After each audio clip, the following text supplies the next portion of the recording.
Everybody? Yeah. So I will give two talks. Okay. The first talk is about the coefficient formulas. Okay. Harari's determinant formula and Sachs formula, and uh, there is an interesting question about the invertibility of adjacency matrices. Okay. So the general problem is not solved yet. We'll discuss about the solution for the trees case. Okay. That's the idea of the first lecture.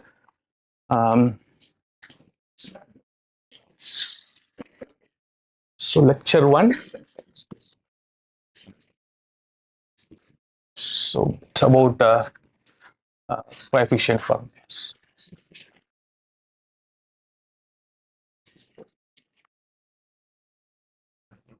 Okay. And in the lecture 2, that is tomorrow same time, I'll talk about incidence matrices,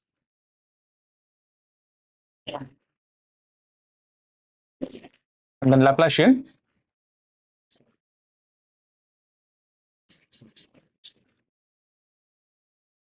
and I will only prove that the quadratic form, this x transpose Lx, has a nice sum of square expression, and I will try to show you a couple of applications of this formula. Okay. Yeah, this is the rough idea of my two talks. Okay. So let us fix some notations first. Okay. So throughout this talk, we are going to deal with finite, simple, undirected graphs. Okay. By finite, we mean the vertex set is a finite set. Okay. So G equal to V comma E. V is the vertex set, E is the edge set. By finite, we mean the number of vertices is finite. So simple, we don't have any multiple edges or loops. Okay. So if you have an edge, that edge should have different endpoints. Okay. And between two vertices, we have at most one edge. Okay. And undirected, there is no direction for the edges. Okay. So already Sabi introduced the notion of adjacency matrices. So I'm going to use a little different notation. Instead of using xy, I'm going to use ij's. Okay.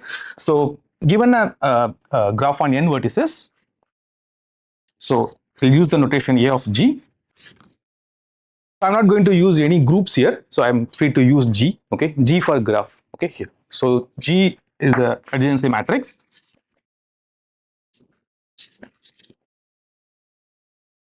So this is an n by n matrix whose ijth entry is 1 if the vertices I and j are adjacent in the graph G, 0 otherwise. Okay, so since the graph is undirected, you can easily see that this is a symmetric matrix. Okay, so we have a lot of interesting spectral connections with a symmetric matrix. So we'll start with some basic observations. Okay, see, A of G is a A of G is a 0-1 matrix. Okay, so let us see the principal minors. Okay. So how many of you know what is the principal minor, or how many of you don't know? Want me to recall what is the principal minor? Okay, so if A is a matrix given to you, okay, the submatrix is just you take some rows and some columns, you are going to form the submatrix. Okay, the principal submatrix is it's a special type of submatrix. You choose some rows.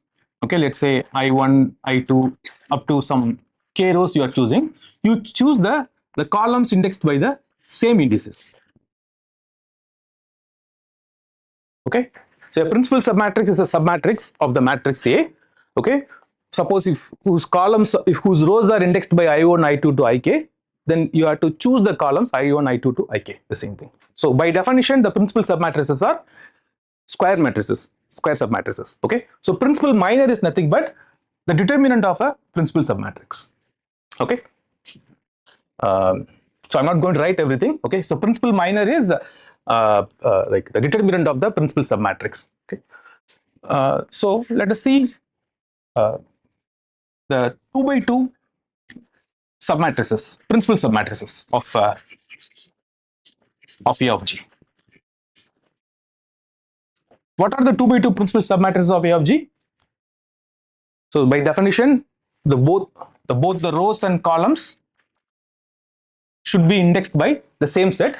Okay, so let us say I1 or Ij. What are the entries? So 0 on the diagonals. On the off diagonals, it can be either 0 or 1. Okay, so this is one possibility, or the other possibility is 0, 1, 0. So what are the principal minors associated with this quantity? So here the minor is that's a determinant. This is 0 or minus 1. Okay, so here you see that something interesting is happening. So between the vertices I and j, if I don't have any edge, the corresponding principal minor is 0, and if I have an edge, I'm getting a minus 1. So whenever I have a edge in the graph, I'm getting a minus 1. Okay, so this gives us this observation: the number of edges in the graph, this is negative of sum of all 2 by 2 principal minors.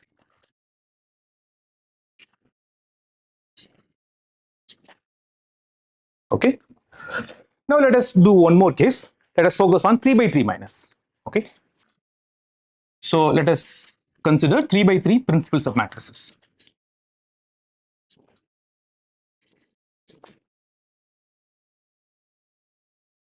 What are the possibilities? If I have 3 vertices ijk, the first easy case is all are 0. Okay, so this corresponds to an independent set of size 3 inside the graph.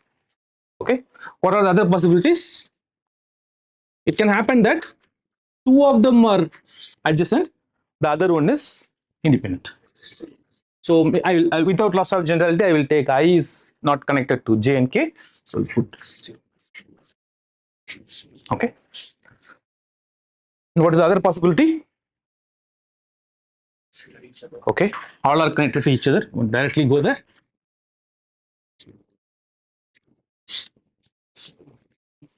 One more. Path of length 2, or one vertex is adjacent to remaining 2 vertices, and the remaining 2 vertices are not adjacent to each other. So what is the adjacency matrix in that case? So let us take I is the vertex which is adjacent to both j and k. Okay, so here diagonals are 0. I is adjacent to both j and k. Okay, any other possibility? Any other thing? Whatever you are going to get, that will be just a permutation of these things. Okay, so now calculate the determinant of this.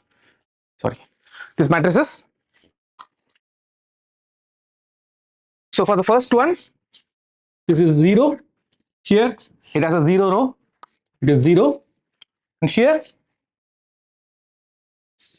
minus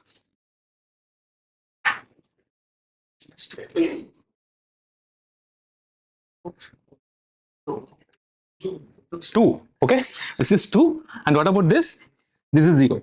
Okay, so this is a general phenomenon in a graph. If you see like two pennant vertices, if they are adjacent to a common vertex, then the graph will be a singular one. Okay, the adjacency matrix will be a singular one. Okay, so what does it say? So if you sum all possible 3 by 3 principal minors, that gives me a formula for whenever I have a K3, or whenever I have a triangle inside the graph, I'm getting a 2. So I'm going to get 2 times the number of triangles sitting in the graph, right? So the 2 into number of triangles in G is equal to sum of all 3 by 3 principal minors.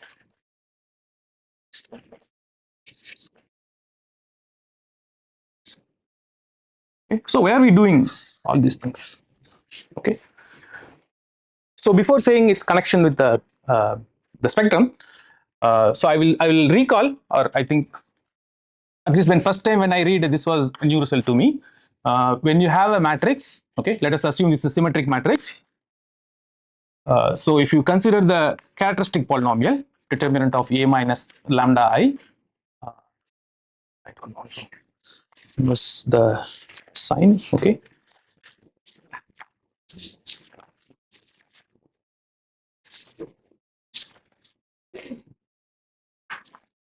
Okay, I think it is lambda I.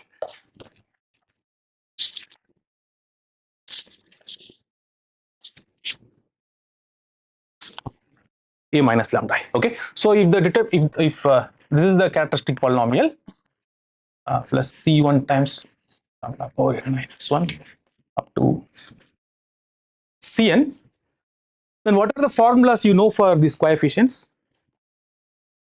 C1 equal to sum of the roots of this polynomial. In other words, we are dealing with the matrices, so sum of the eigenvalues of these matrices. What about lambda 2? C2, sum of the products of the eigenvalues taken two at a time, and so on. Okay. Do you know any other formula for the coefficients? Yes. So this is an interesting formula. This says that for the coefficients of the characteristic polynomial, we have a formula in terms of the sum of the principal minors of the matrix A. Okay, that will be useful for us. Okay, so I'll write down. So here the formula is the kth coefficient is minus 1 power k into sum of the sum of all principal k by k principal k by k minus, okay, k by k principal minus.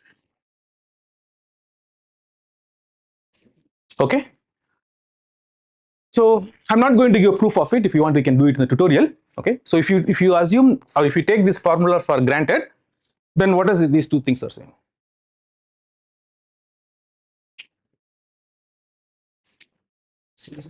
So A of G is the adjacency matrix. Okay, so in adjacency matrix, if you consider the characteristic polynomial associated with the adjacency matrix, what is C1? C1 is 0. The reason is space is 0. Okay, what about C2? If you take this formula for granted, then we are going to get sum of all principal 2 by 2 minus, so that we have already a formula. Okay, then yeah, so after sign you are getting like a number of edges. Okay, and what is the coefficient of lambda power n minus 3?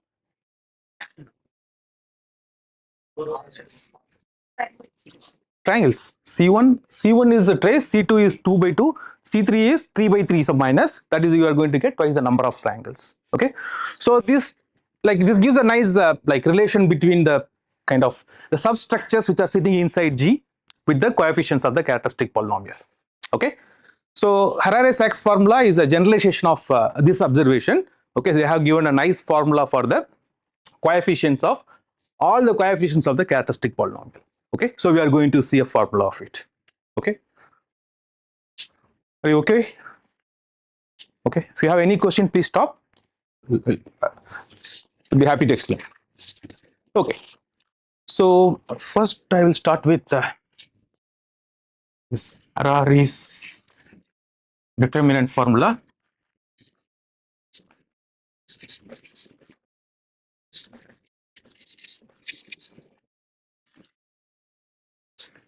Okay, so to state this formula, we need some basic definitions. Okay, so let us take G to be a graph. Okay, so all of you know what is a subgraph, right? So subgraph is is an object whose vertex set is subset of vertex set of G, and it's a graph whose vertex set is subset of vertex set of G, and edge set is subset of edge set of G. Okay, so it defines something called elementary spanning graph. Oh, sorry, elementary graph, elementary subgraphs. Elementary subgraphs.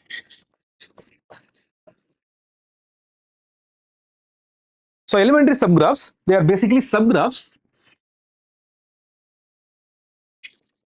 of G whose all components are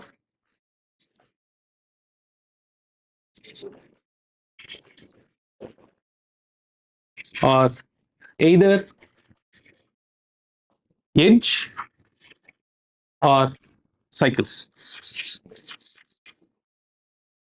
Okay, it is a subgraph. It has a property that if you take any component or the maximal connected subgraph of it, okay, that should be either a cycle or an edge. Okay, so let us see some examples. So you take any of your favorite graph. You take this graph 1, 2, 3, 4. So what are the elementary spanning subgraphs here? Sorry, elementary subgraphs. Elementary subgraphs. So remember, I am not restricting anything on the number of vertices of G. One is, you can take 1, 2 and call this as H1. What else? You can take simply C3, 4 also. Okay. So, or you can take 1, 2, 3, 4. This is an elementary subgraph. What are the other graphs? 2, 3 I can take, okay.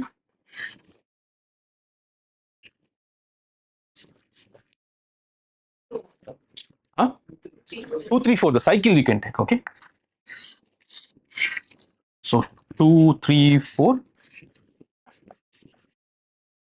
These are all elementary. These are all elementary subgraphs.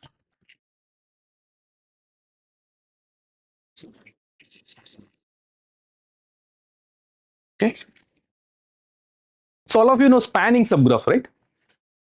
Okay. So let us talk about the elementary spanning subgraphs.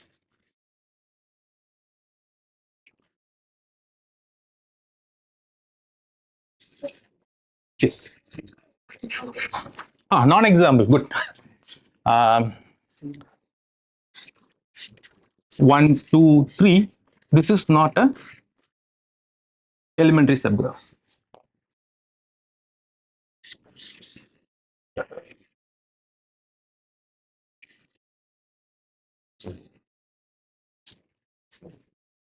Okay.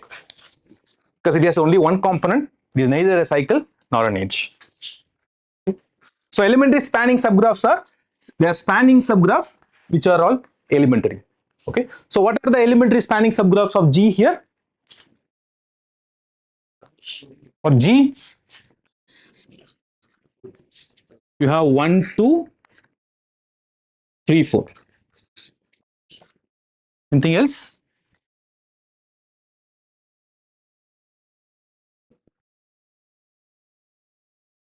So this is the only elementary spanning subgraph of this graph. You don't have any other elementary spanning subgraph.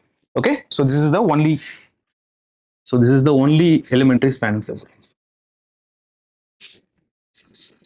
There's only one elementary spanning subgraph.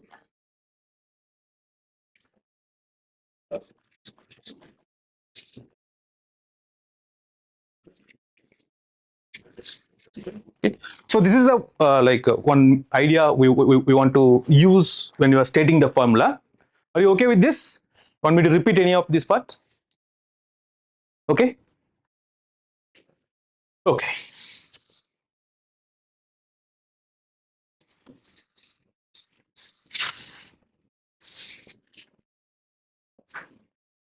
This part I can erase.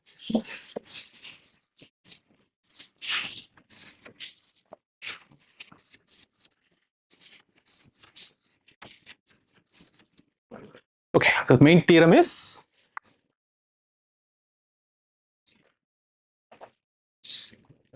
so G is a graph. A of G is the adjacency matrix.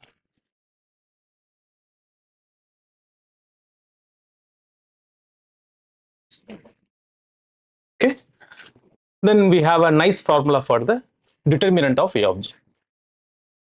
Okay, so this stands for the determinant. Determinant of A of G is equal to summation over H minus 1 power n minus C1 of H minus C of H into 2 power C of H. The sum runs over H, where This H is a elementary, elementary spanning subgraphs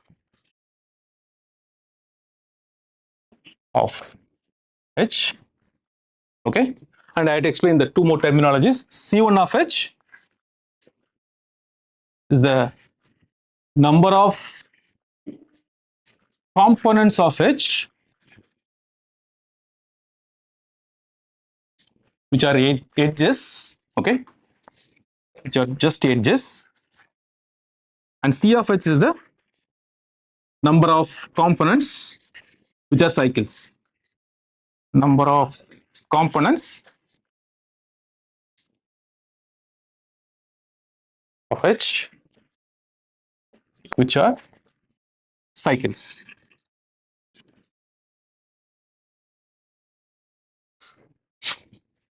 Okay, so this formula contains n. So n is the number of vertices. N is the number of vertices in the graph. Okay, C1 of H is the number of components which are edges, and C of H is the number of components which are cycles. Okay, it's an elementary spanning subgraph. So every component is either a cycle or an edge. Sorry? No.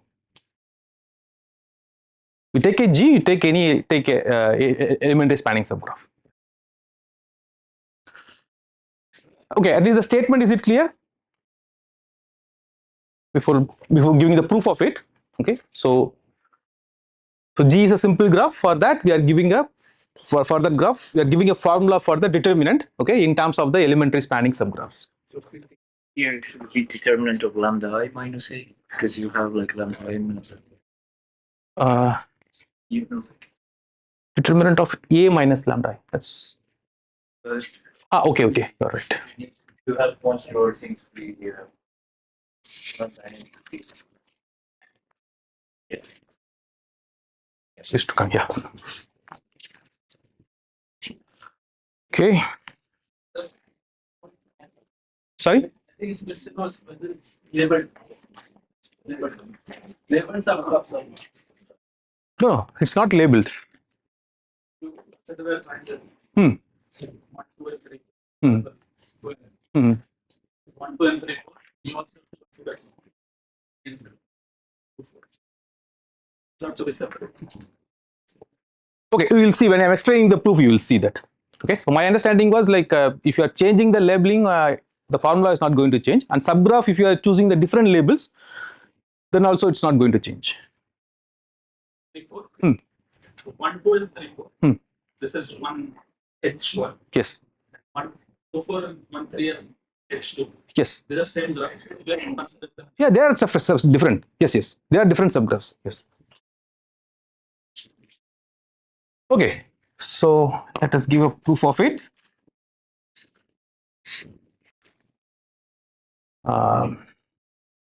Okay, so you know the Laplace determinant expansion formula. What is that? The Laplace formula for determinant. Take summation over all the permutations minus 1 power sine of sigma into A1 sigma 1, A2 sigma 2, and so on, An sigma n. Okay, so let us see what's happening. Suppose if a permutation maps a vertex to itself, an index to itself. Okay, so if sigma I is equal to I for some I, then what is the contribution of that permutation to this sum? That is 0. The reason is so we are dealing with simple graphs as AI sigma I, this is equal to 0. The first observation. Okay, so since it's a simple graph, we don't have an edge from the vertex to itself. Okay, if I is getting mapped to sigma I is equal to I, then the entry ai sigma I in the adjacency matrix, that should be equal to 0. So we have to focus on the permutations which are not fixing any of the elements. Okay, so uh, so uh, so in the decomposition, we take the cycle decomposition of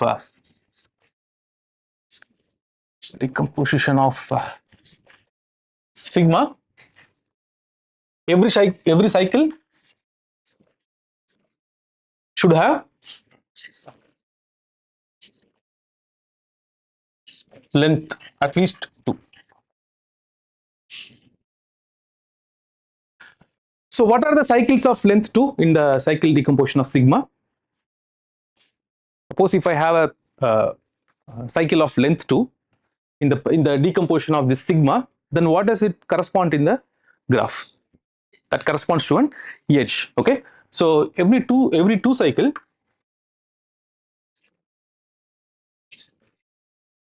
in sigma corresponds to an edge. Just corresponds to two vertices. I just want to okay, you are right. Yeah, you are right. Corresponds to an every two cycle in sigma corresponds to two vertices, and the corresponding entry is different from 0 only when I have an edge between them. Okay, so and so I think that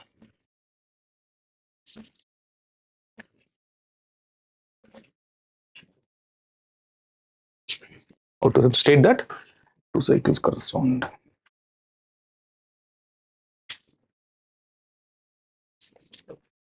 Product in this A1 sigma 1 A and sigma n is different from 0 when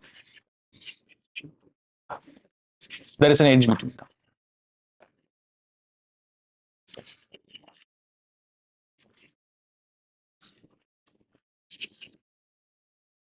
Okay, so two cycles corresponds to edges, and the cycles of higher order, if they are giving a non-zero entry, then they should correspond to cycles in the graph. Okay, so I repeat that point. So this is the connection from this permutation to the graph we are making.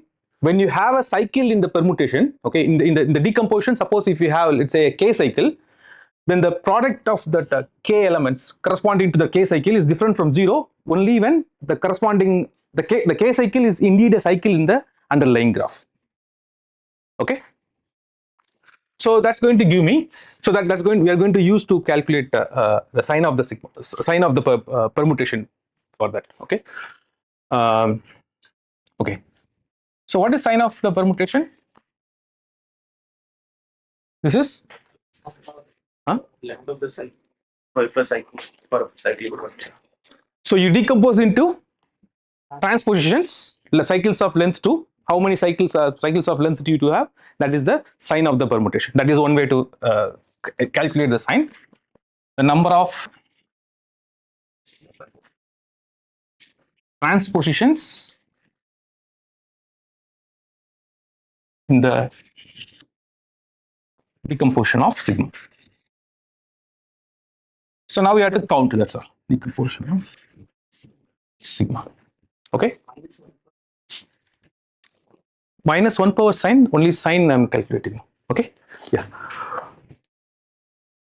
Okay, so n is the number of vertices.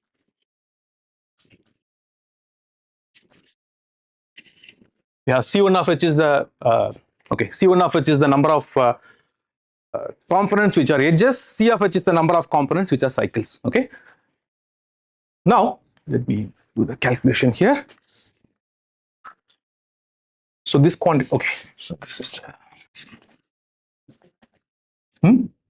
minus 1 power sin by and the sine of y only.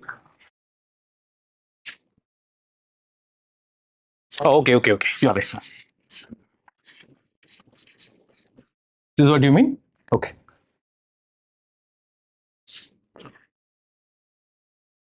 Correct. Just about notation. Yeah. So let us fix some more notations. Let n1, n2 up to nk be the lengths of the cycles.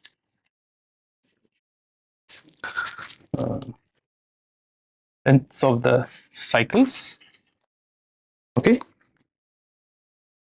Of length at least 3 in the cycle decomposition of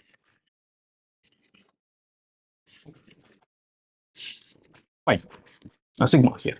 Okay, sigma. Then use in this notation the number of transpositions, okay, or the sign of pi, the number of transpositions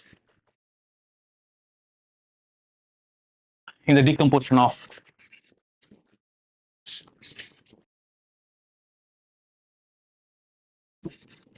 pi. This is equal to n minus n1 plus n2 up to nk minus the number of edges plus n1 plus n2 plus up to nk minus the number of cycles. I'll explain how do you get this formula. Okay, if this formula is clear, then if you agree this is the sign of sigma, then you are going to get the formula which you are which are expecting, right?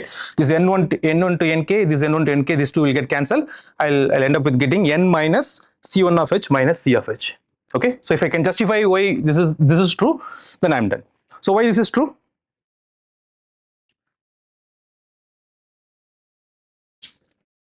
So in a cycles of length n1 to n1, n2 up to nk I'm taking. So number of vertices used in the cycles, how many vertices are used in the cycle? In every cycle, number of vertices is equal to the number of length of the cycle. Okay, so n1 plus n2 plus up to nk vertices are in part of the cycles.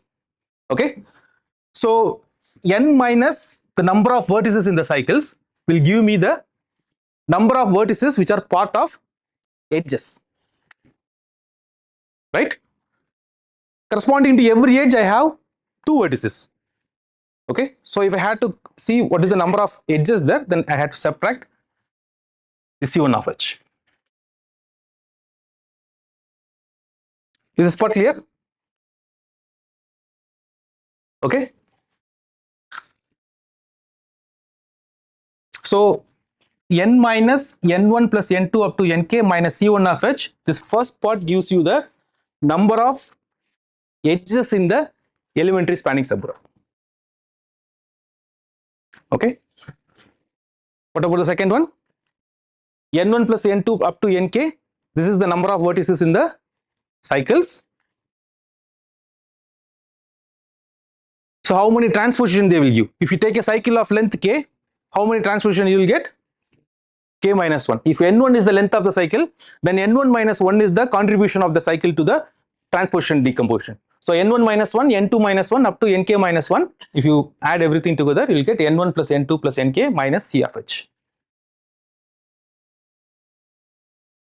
Okay, maybe here I said when I'm justifying, I'm in order to get the number of edges, I'm doing this. Number of edges is same as the number of transposition. In order to get the number of transposition, I need to know how many edges are there in the components. Okay, so for that I need. So now these two will get cancelled. We're going to get your formula. So this is the main idea. If you have any doubt, I'll be happy to repeat again. Okay. So sine of sigma is minus 1 to the power number of terms.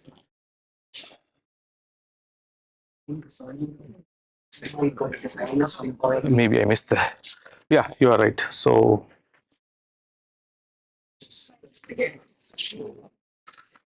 what is the ideal place to change this? Is it okay? minus 1 power that decomposition. Okay.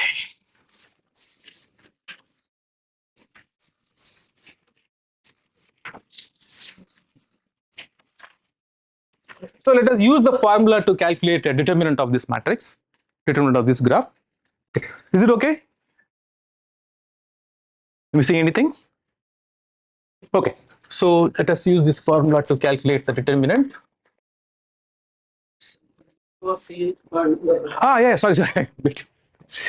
Right. So this gives me the this part minus 1 power n minus c1 of h minus c of h.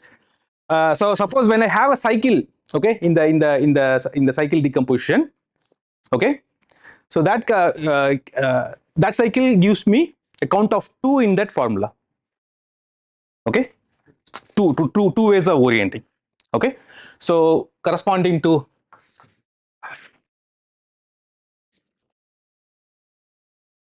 each cycle, okay, right.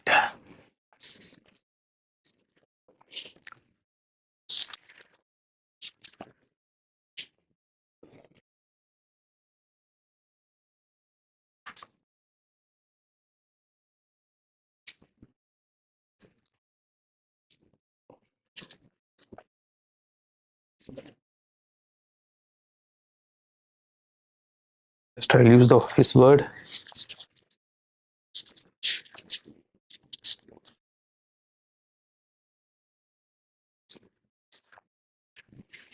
Each spanning elementary subgraph gives rise to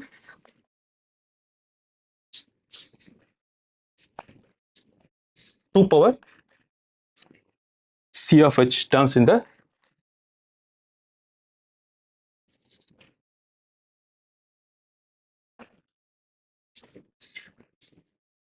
here in this sum, okay. Hence you get the final formula, okay. The reason is why you get this 2 each cycle can be associated with the permutation, the cyclic permutation in 2 different ways. So thus we get determinant of A is equal to summation over h minus 1 power n minus c1 of h minus c of h into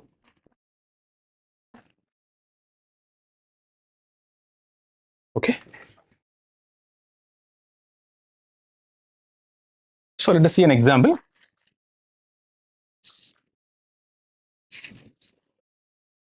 The same graph G, if you take here, you apply the formula,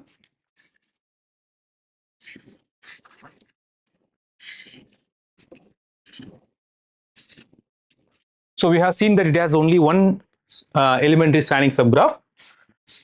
So H is 1, 2, 3, 4. Then what is C of H? And what is C1 of H? This is 1, this is 0. 2. You have 2 components, okay. Then the formula says determinant of A of G is equal to minus 1 power 4 minus 2 to 2 power 0. Okay, this is 1. Okay, so this is how we use the formula to get the determinant. Okay.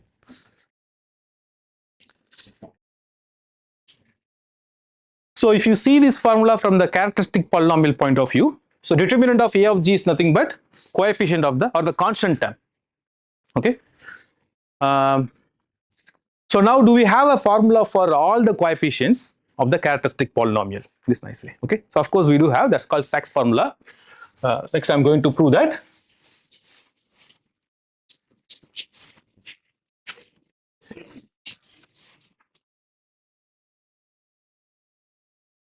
So theorem,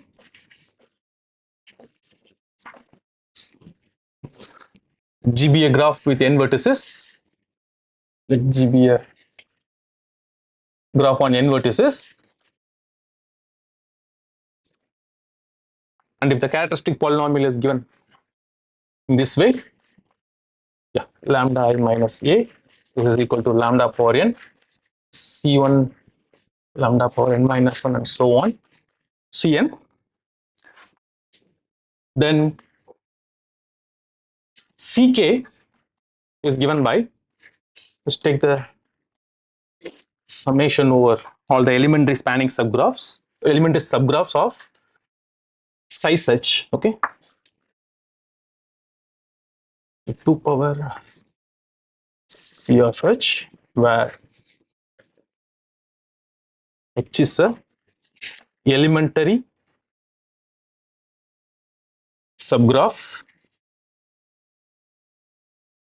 on k vertices for k equal to 1 to n.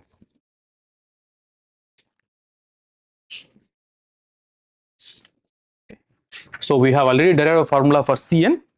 So now the idea can be extended for any coefficient.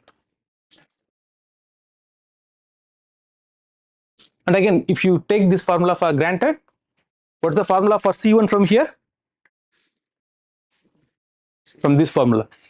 C1 is, you have to find out all the elementary subgraphs on one vertex. You don't have any elementary subgraph on one vertex, so this is empty sum, so you're going to get 0. Okay. Now what about C2? Elementary spanning subgraphs on two vertices, those are just edges. Hence, what when we started, we discussed that. And what about the third coefficient, C3? The elementary spanning subgraph on three vertices, those are only cycles. Okay, so that matches with that. Okay, just the proof of this part is really simple. It's an application of previous thing and the formula which I stated in the beginning. In terms of the sum of the principal minors, we have a formula for the kth coefficients. Okay, what is ck? Ck is minus 1 power k into sum of the principal minors of minus of order k.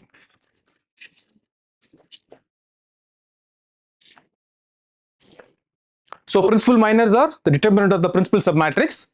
Okay, if you give me a principal submatrix, how to calculate the determinant of it? This corresponds to the principal subgraph or the induced subgraph on those things. Okay, so for that apply the Harari's determinant formula. Okay, so implies ck equal to minus 1 power k into summation over h minus 1 power n minus c1 of h minus c of h into 2 power c of h.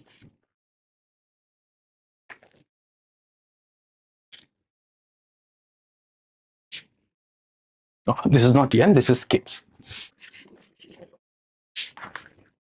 How to get this formula from here?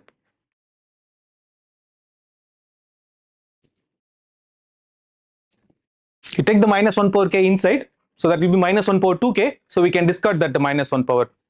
This first term will be done. Second one, it's the same as like you can take minus 1 power 2 times c1 of h plus c2 c of h. That's going to give you, so this is same as summation h minus 1 power c1 of h minus plus c of h to 2 power c of h.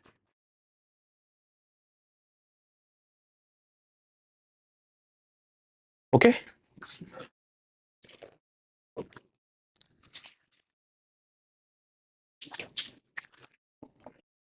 Then when it is k equal to n, that time also minus 1 c1h plus c. CH should be there. When k equal to n, Equal to n, that time also that formula, not n minus of that. I didn't understand your question. What is it? So in that, if I want to reduce that determinant, Haha. in that formula will be not n minus 1 to the power, not n will be there. Hmm. So that is again true there. Yeah, that is again true. Is same as minus 1 to the power C1 is plus C2 is then C2 to the power C.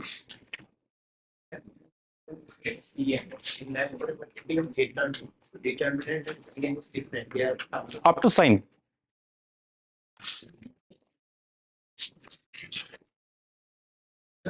I will This need not be always plus. It will be minus 1 power n into Cn, or minus 1 power n into that coefficient. I will put here k equal to n Yes. with minus 1 to the power n. Yes. Summation of minus 1 to the power n minus C1 is. So if I calculate then minus 1 to the power 2n and minus C1. Yes, yes. That is same as this thing. Instead of this minus 1 power k, what you will get there? Minus 1 power n. And then bring it inside. That will be minus 1 power 2n. That will be 1. Then you h. I'm using this one again, sign of the function.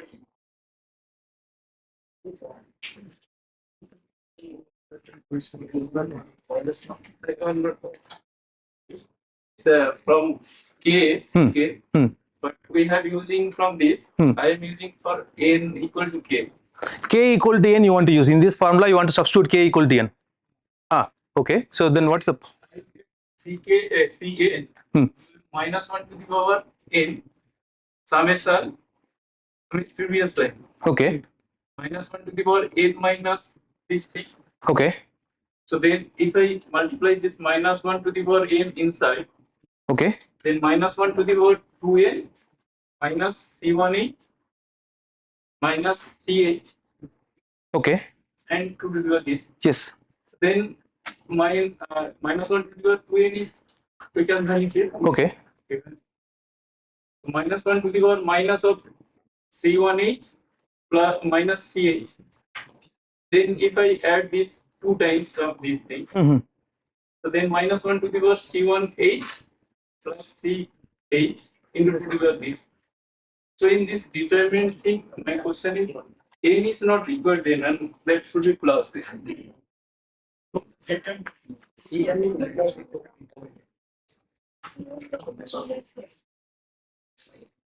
So that formula is for determinant of A of G. This is not Cn. This is formula for determinant. This is not the coefficient of, this is not exactly equal to Cn. Up to sign, this is Cn.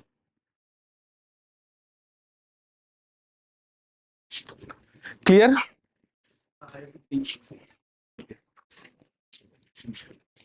I understand your question. So you just to pre-multiply by minus 1 power n, you do the same argument whatever you have given there, and then why can't you drop this n minus C1h minus C of h, instead of writing this, write down minus 1 power C1 of h plus C of h. Okay. So think about it. If you are still questioning, in the afternoon we'll discuss this. Okay. Okay. So using this, so as I mentioned earlier, checking whether the adjacency matrix of a graph is a singular or not, is or non-singular or not is not an easy task. So using this formula, at least for trees, you can give a necessary and sufficient condition. Okay. So if T is a tree, okay, so we can give a equivalent condition for invertibility of the adjacency matrix of tree. Okay. So I need a notion of a matching and perfect matching. So matching is, what is matching? It's a set of the matching is a matching in a graph G is a set of edges which does not share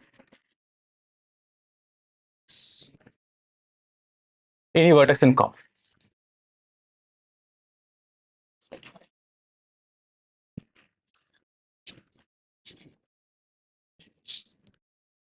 What is perfect matching?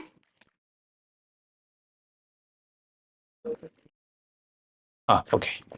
So a perfect matching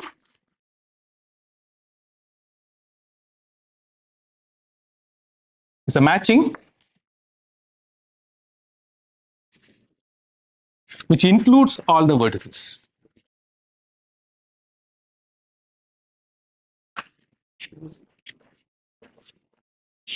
So by includes all the vertices, I mean if you take any vertex, it should be part of one end vertex of one of the matching edges. Okay. So if you want, we'll see some examples.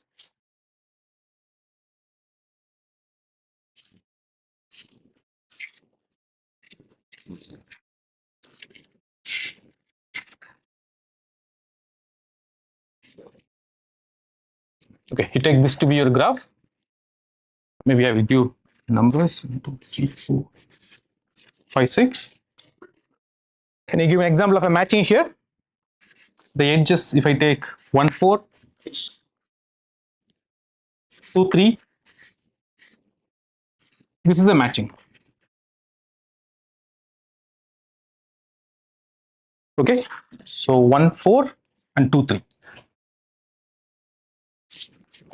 This is not maximal, this is not a perfect matching because the vertices 5 and 6 are not covered by this perfect matching, this matching. Okay, so we can get another matching which is a perfect matching. So we have more than one here.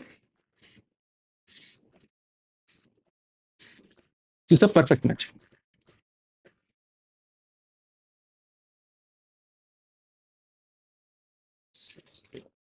Okay,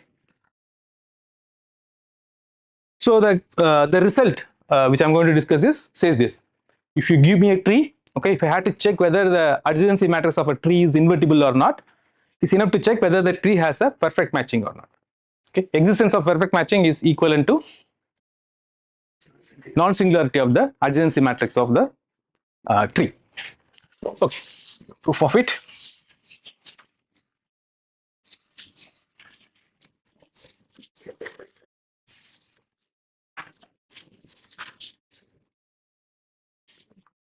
First of all, if I give you a tree on odd number of vertices, okay, suppose if I ask you the question whether the adjacency matrix of the tree is invertible or not, what is your answer? No. So with whatever we taught so far, can you answer the question? So trees are bipartite graphs. Okay, they have the spectral symmetry. If it is a tree on odd number of vertices, then 0 should be part of the spectrum. Okay, so positive and negative eigenvalues are occurring in pair. Okay, 0 should be part of the spectrum. So hence odd trees are not at all invertible. Okay, so we have to go for even trees. So in even trees, a tree on even number of vertices is invertible if and only if it admits a perfect matching. Okay, that's what we are going to prove. Clear? Theorem. Let T be a tree.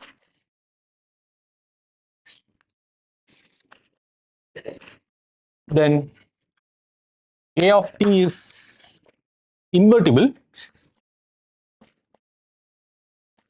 non-singular, if and only if T has a perfect matching.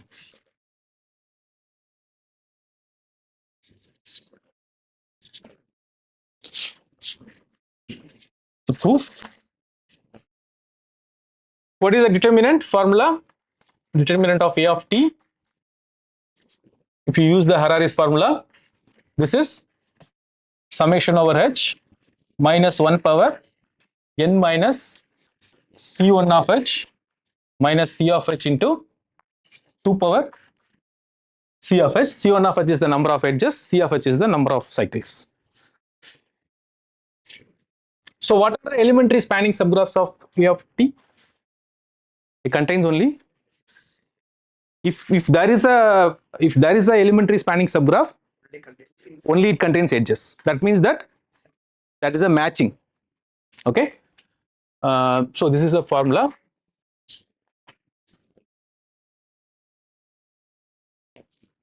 So if determinant of a of t is different from 0, then the above sum has a non-zero term. Above sum has a non-zero term. Okay. Indeed, that non-zero term gives you the perfect matching. The non-zero term gives you the perfect matching.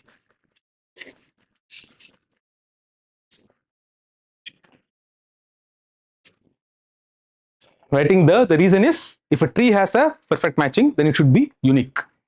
Okay, maybe in the tutorials we can do that. Okay, if a tree has a perfect matching, then it should be unique.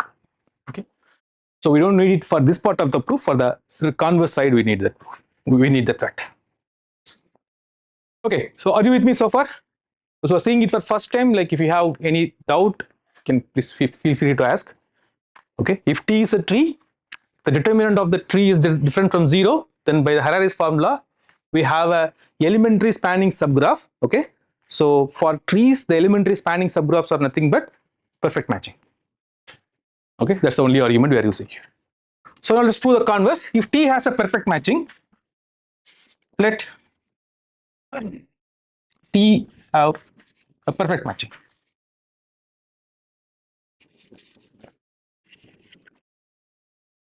Then I'll use the fact that if a tree has a perfect matching, then it should be unique. Okay, so the unique perfect matching will give me only one elementary spanning subgraph. Okay, so in the determinant formula, I have only one term. Okay, so it is different from 0, hence the determinant is different from 0. Okay, so this implies T has a unique perfect matching.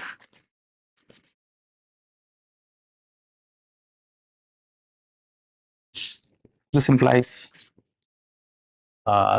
determinant of A of T is equal to minus 1 power formula you have C1 of H.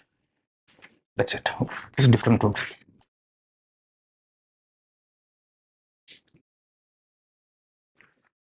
Okay. Sorry. Yes. If you use that, then it has exactly only one term. Otherwise, you may have one more term. Where what is the guarantee that the terms will not get cancelled? That's also fine, because the C1 of H is half of everything will have same sign. Okay, yeah, that's also fine. Yeah. Anyway, we know this fact, we can use it too. Okay, good.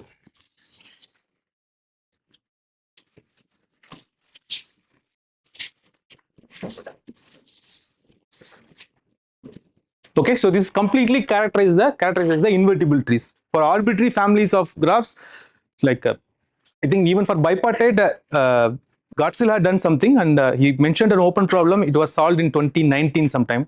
Okay, for other families, it is I think it's not solved completely. Okay, so now one question is like, okay, so I have a tree. I know the adjacency matrix is invertible. Okay, so the inverse is a matrix. It's a symmetric matrix. Okay, so can I get a graph out of that symmetric matrix? Okay, so A of T is a matrix. I know A of T inverse exists. So A of T inverse again a n by n matrix. Okay, so first of all, can I get a graph out of it? Okay, so far we are discussing with only simple graphs, 0, 1, whose entries are all 0 and 1s. Okay, so the first question is it true that all the entries of A of T inverse are either 0 or 1? That is not true in general. Okay, so that's a problem in non-negative matrix theory. You might have seen both the matrix as well as its inverse, if they are non-negative, only when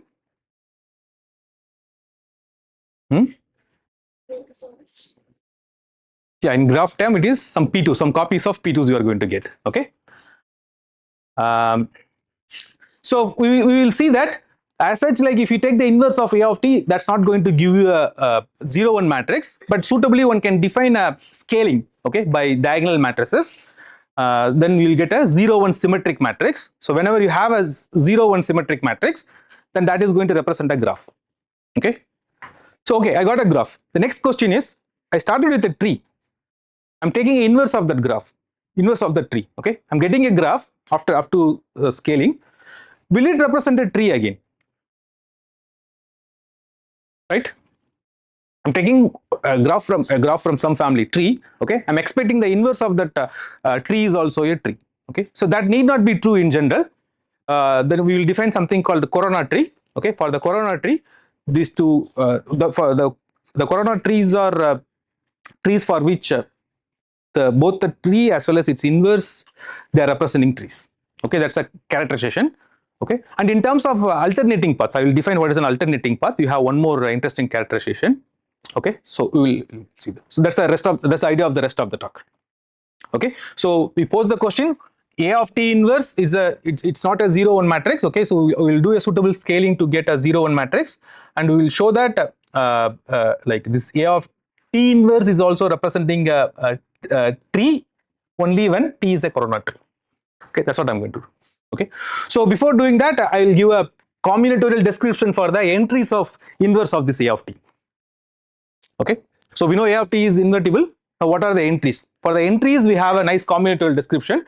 To define that or to prove that, we need the notion of alternating paths, and yeah, I'll define that.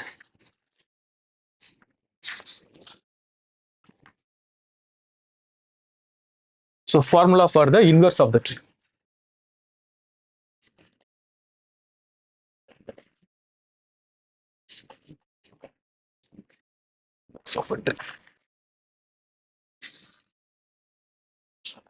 So T is a tree. Okay, let's say it is invertible.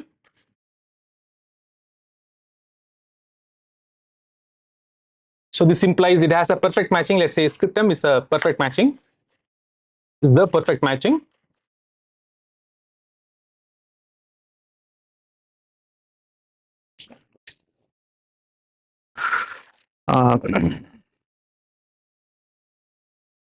So we fix some notations. Let us fix P of ij to denote the unique path connecting the vertices I and j. The unique path connecting the vertices I and j in T. Okay, and dij is the distance between the vertices I and j. Distance between the vertices I and j. So we say a path P, a path Pij is alternating, M alternating.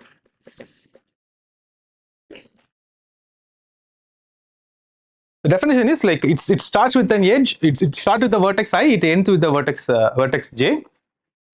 All the edges in the paths are alternatively in M and M complement. Okay, so I start with I. The edge which is incident with I, which is part of this path Pij, it should be part of M. The next vertex in the path is not part of M. The next edge. The next edge in the path it's in the part of that matching M, and the next vertex is the next edge is part of it, and alternatively. Okay, and finally the edge which is incident with J, that should be also part of M. Okay, this is the definition of M alternating path. It's just a path. Okay, in that path the alternative edges are in the matching. Okay, and one more restriction, one more constraint is the starting edge and the ending edge, both of them should be in the perfect matching. Okay, so clear the definition of. Okay, so maybe M alternating, if write down that if its edges or alternatively in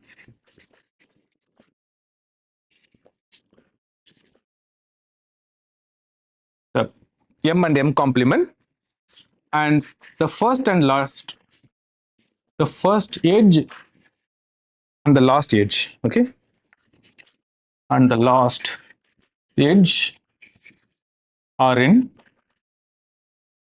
yep, okay.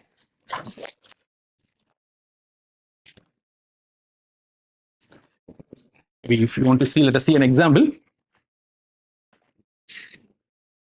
Uh,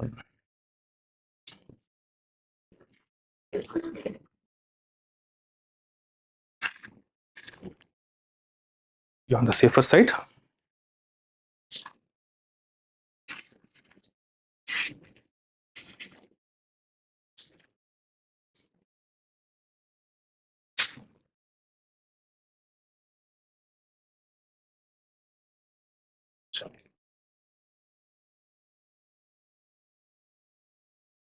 So this is a tree.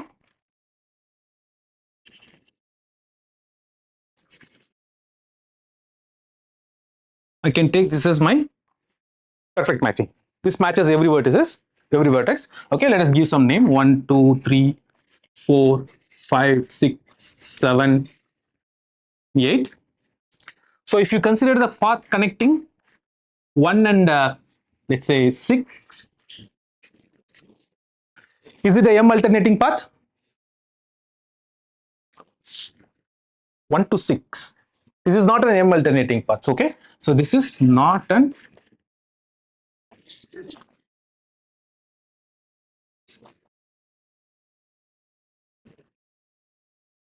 what about the path 1 to 4? This is an alternating M alternating path.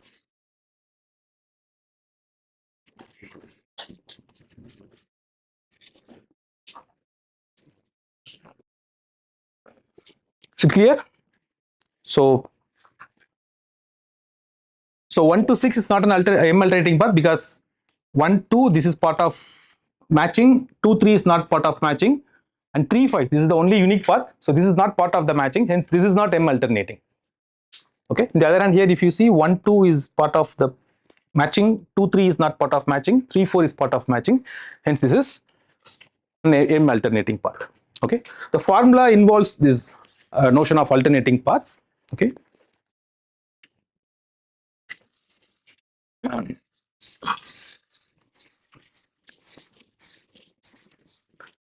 So this is the formula. Says that so T is a tree, A of T is invertible. I'll take all the assumptions. Okay. So B, if I write this is equal to A of T inverse, then the ijth entry of B. So this is given by, it contains only 3 possibilities, minus 1 power distance between the vertices I and j minus 1 by 2 if the unique path connecting the vertices I and j is M alternate. 0 otherwise.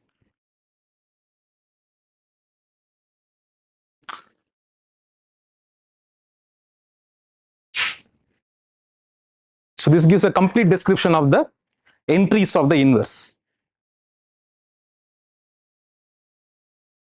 So B is the inverse of the matrix A of T. Okay, then the entries are given in this way. The proof is really nice. The first question, by looking at this formula, you have to ask me something. So dij minus 1 by 2, why it should be a integer? Why it is an integer? If you take any alternating path, M alternating path, that should be, the length of the path should be odd number. Okay, hence dij minus 1 by 2 should be a integer. Okay. Okay, so let us give proof of it. Let T be a singular tree.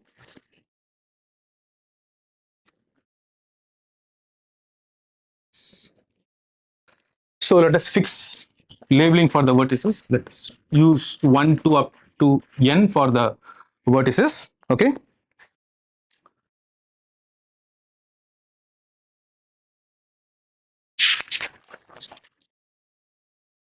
Okay. So without loss of generality, assume that the vertex 1 is adjacent to 1 is adjacent to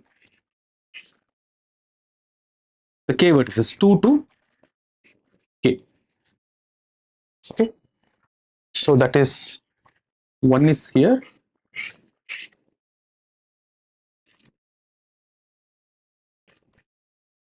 Here. Okay.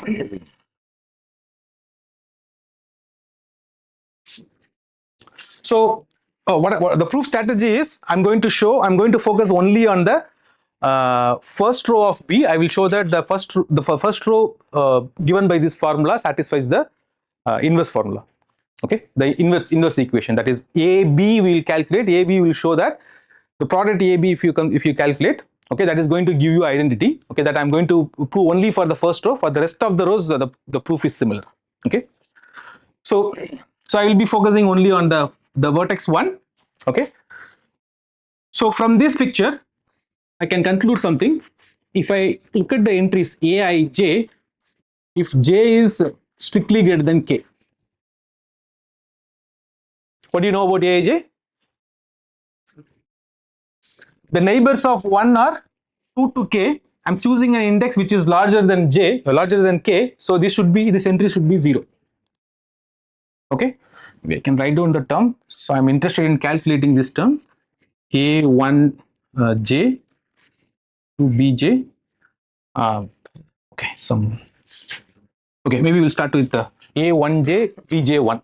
Okay, and then A1j bj2 and so on. Everything will do.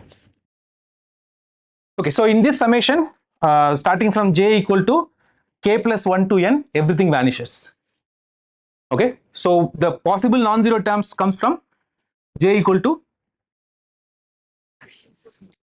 2 to k. Okay, so let us focus on that.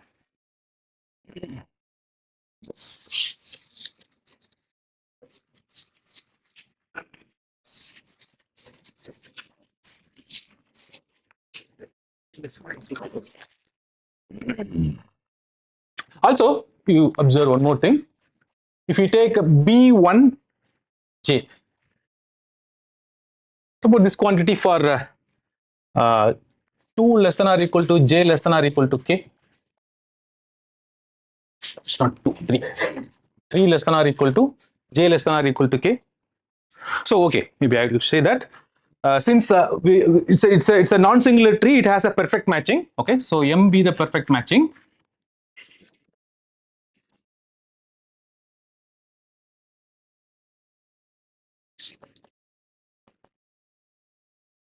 So one is a vertex in the tree, so it should be part of some edge from the matching. I'll assume that it is 1 2. The edge 1 2 is part of the perfect matching. Okay, and assume that 1 2 is part of your perfect matching. Okay, now with this assumption, what you can say here, j varies from 3 to k, so this should be equal to 0. Okay, so thus if you take the sum j equal to 1 to n a1j into bj1, b is a symmetric matrix, bj1 is same as b1j, this quantity is, except the term j equal to 2, everything is 0. Okay, so I will get a12 into b12. a12 is 1 and b12 is minus 1 power distance between 1 and 2, that is 1. So I'll get 0 by 2, so minus 1 power 0, that is 1. Okay, sorry, Why is that 0? you don't have any alternating path, right? 1 to 3.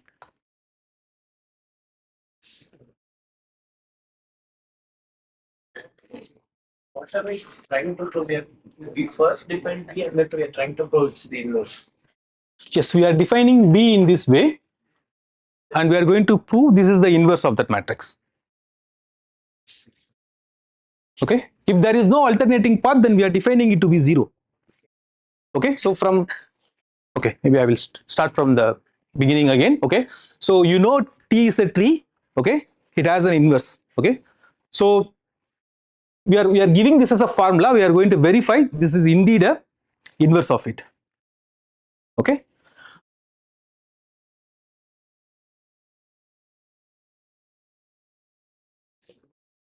We will prove this formula. Okay.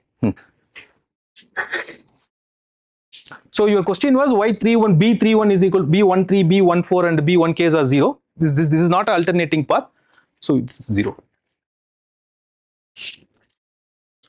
Okay. So this quantity is equal to 1. Okay. So now, so this is the 1 entry of the matrix product A dot B. Bj1 is same as B1j because it's a symmetric matrix. Okay. So now let us focus on the 1 2th entry, or starting from like 1 2 1 3 and so on. Rest of the entries let us focus. Okay. So let me keep the picture here. 2 3 up to k. This is part of your matching.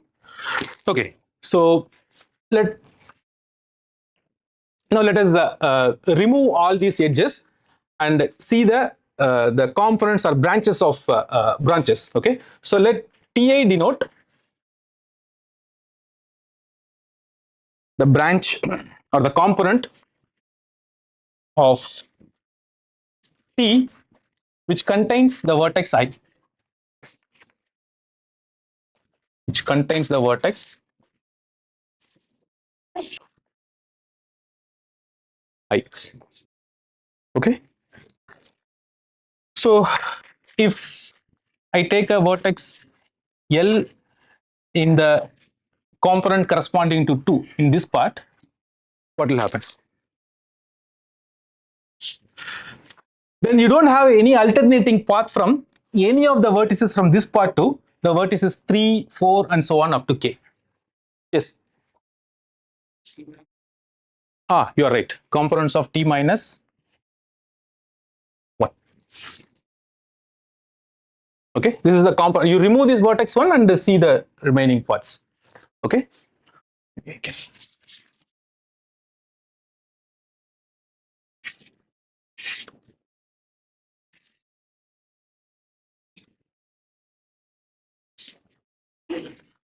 Whatever is here, this is your T2. If you take any vertex L from here, the first claim is this path connecting L and 3, L and 4, L and K, none of them are alternating paths. The reason is the end vertex, so the end edge if you see, that is not a part of your matching, hence it is not an M alternating path. Okay. So for all these vertices you have okay, then there exists no alternating path from L to J equal to 3 up to K. So if you take the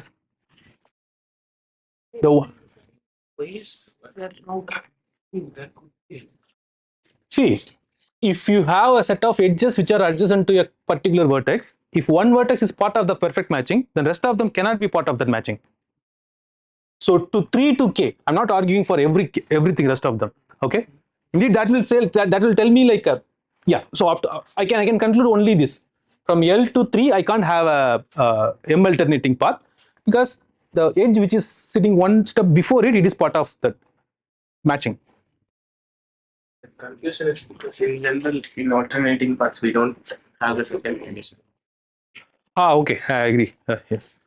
In a graph theory course, whatever you might have augmenting paths or alternating paths when you are doing, the starting and end vertices, you don't expect them to be part of the matching. Okay, but here the terminology is different.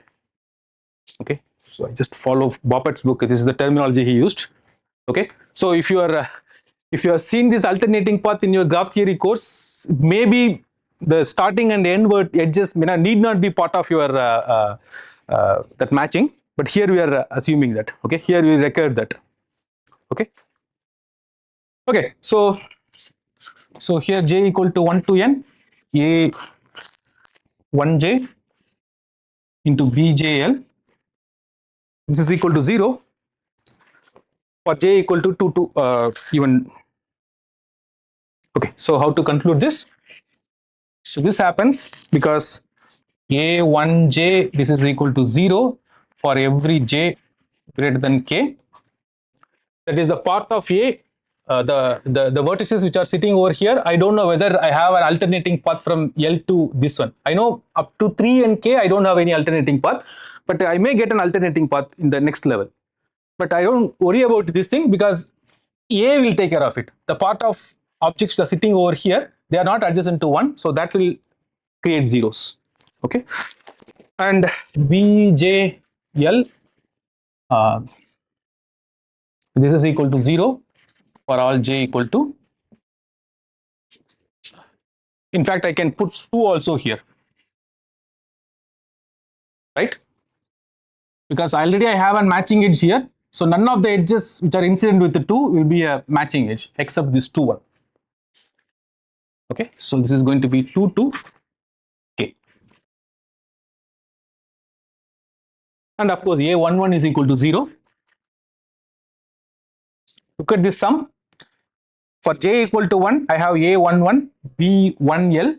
a11 is 0, so first term is gone. Starting from the second term, j equal to 2 to k, if you see, j equal to 2 to k, bjl is 0 because you don't have any alternating paths from L to 2 to k. Okay, and starting from k onwards, okay, or k plus 1 onwards, the adjacency matrix tells us there is no edge between 1 to this, the lower part, hence those things will be equal to 0, hence the entire sum is equal to 0. This is for the vertex which is part of V2. The similar type of argument can be given for the other components. Okay, so maybe I'll tell you, if L is in V of Ti for I belong to 3 to k, then let us observe.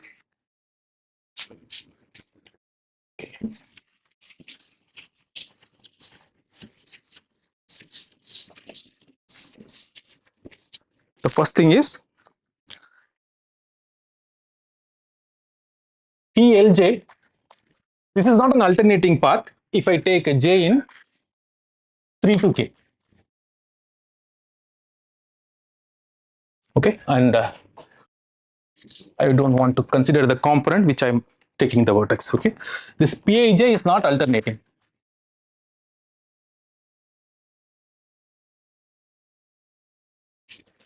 Why it is the case? See here. So L, if I'm taking in somewhere here, okay, from L to you take any of the vertices in the second layer, 2 to 2, 3, and so on up to k. Okay, to k I don't know whether it is an alternating path or not, but for sure I know to 3 I don't have any alternating path because I have 2 consecutive edges which are not part of the matching. Hence that is not an alternating path. Okay, so if I take an vertex, L in some of the VTI where I is different from 2, so for sure I know from the vertex L to 2, 3 up to k minus that component I. Okay, for all those vertices I know I don't have any alternating path. Okay, the best case, like I may have an alternating path from L to k. Okay, but even if I have alternating path from L to k, that alternating path I can extend to an alternating path from L to 2, right? The signs will differ. Dij minus 1 by 2. So if the length of the alternating path from L to k, if it is Dij, then Dij minus 1 by 2 you calculate. If it is even, then you see the another alternating path. The Dij minus 1 by 2, that will be odd. These two will get cancelled. Okay, that's going to give it. My experience is like you try to understand this picture. If you understand this, like you can write on the proof on your own. Okay. Okay. So this is the case. Okay. So the next observation is if PLI is alternating, Then PL2, that's also alternating.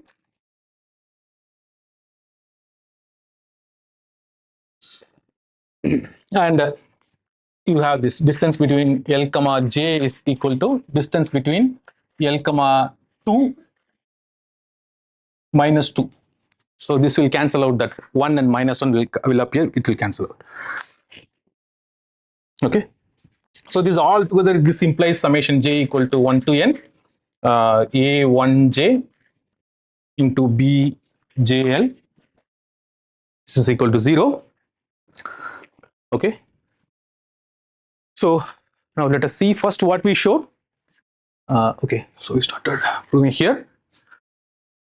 So for A1j BJ1, that is the first entry of the 1/1th entry of the product AB. That is 1. For the rest of the entries in the first row, A1L, and here again A1L, here L varies from 2 to 3, 2 to K, and for the rest of the things, okay, we have shown everything is 0. That is, the first row of the matrix product is equal to 0. Now for the rest of the entries, you do the same argument for the rest of the rows. Okay. So this implies that AB is equal to identity. Okay. So what is the use of this formula? So using this formula, we will define the matrix which is going to scale the inverse of the tree to a 0, 1 matrix. Okay, A of t, if you take A of t inverse, you can show that that is a matrix whose entries are either 0 or plus minus 1. Okay, so we can like we can get rid of all the minus ones in the inverse of the matrix. Okay, by suitably defining a diagonal matrix. We need this idea to define the diagonal matrix. Okay, so in the afternoon maybe I will define what is the diagonal matrix, and then I will try to complete the proof of the corona thing. Okay, it will be more discussion type. We can consider that as a tutorial. Okay, okay, I'll stop here for the lunch. Yeah.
So that's, we're going to go from all of these numbers. V vertices. 2, gamma is K regular. Okay. 3, any two adjacent vertices will have exactly lambda common neighbors.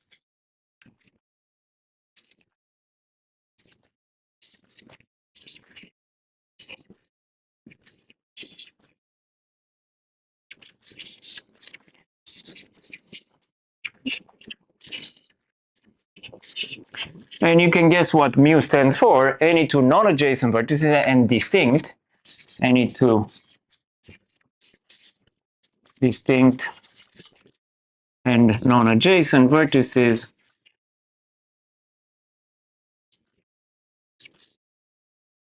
have exactly lambda mu common neighbors.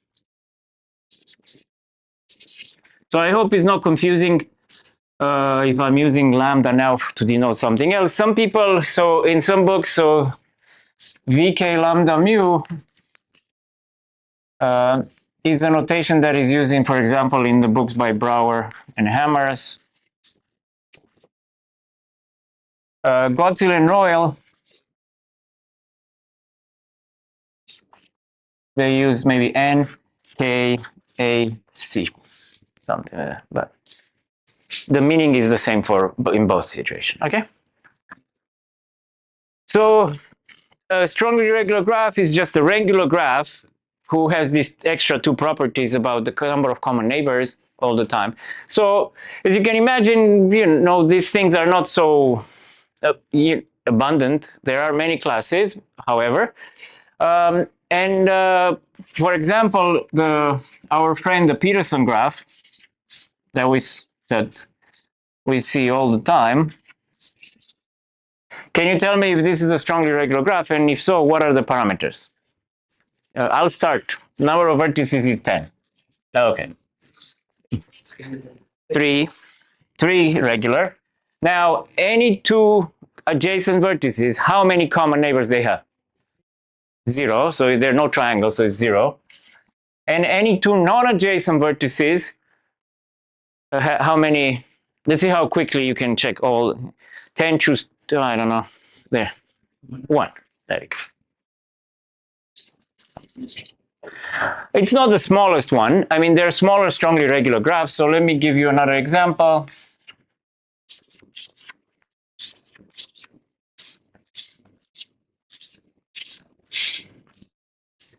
A 3x3 grid. So this one, in this one, any two, so you have a grid 3x3. Any two vertices are adjacent if the same row or in the same column. So on the same row, I have a clique. I don't have a path. I have everything is adjacent. So I'll start 9, 4. Okay, I only remember a few names. So I already put Mr. Kuna to erase the board. So where is Mr. Party? Where is Mr. Party? No? Okay, Party Bun. I asked him for short name. Sure. Oh, okay. So you tell me. Any two adjacent vertices, how many common neighbors are going to have? If they're adjacent, they're either in the same row or they're going to be in the same column. So if they're in the same row, how many common neighbors they're going to have? 1, the other one on the row. If they're in the same column, the same thing, so 1. Okay, and then any two non-adjacent vertices, how many common neighbors they have? Non-adjacent means not in the same row, not in the same column. These two vertices, how many common neighbors they have? So all the time it's going to be 2, because whenever you have two vertices not adjacent, you can find one here, same column with here, same row with this one, and the other way around. Okay? Okay. Now, strongly regular graph, okay, they have this property, and here's where equitable partition come into play. I can think about, we did this already for this graph when we looked at vertex, neighbors, the rest. I can do the same thing in general. So let's say gamma is a vk lambda mu strongly regular graph. I have a vertex, I have the neighborhood here. So I have, let's call vertex x, neighborhood, I'll call it gamma 1 of x, and here I have gamma 2 of x, the non-neighborhood. Okay? Now, every vertex here, when it looks down here, sees exactly k neighbors. Okay, so cardinality of gamma 1 of x is k. Okay? If I look inside here, what kind of graph do I have? So look at the three conditions that I have. So here, if I want to see if this partition vertex neighborhood, the rest, if this partition is equitable in general, not just for the Peterson graph. And I can kind of tell you that it will be equitable. I'm just asking for the numbers here. So if I look inside here, I claim that this graph is regular of what valency? So K is the valency in the whole graph. Which one? Lambda, because if I take this vertex x and I take any vertex here, y, that's adjacent, how many common neighbors they have? Exactly lambda. Well, those neighbors of y, where do they live? They have to be common neighbors of x, so they have to be here. So this has to be lambda. Very good. Okay. Now, so a vertex here in adjacent to x loses one edge going to x, loses lambda edges inside here. So therefore, how many must be inside going down?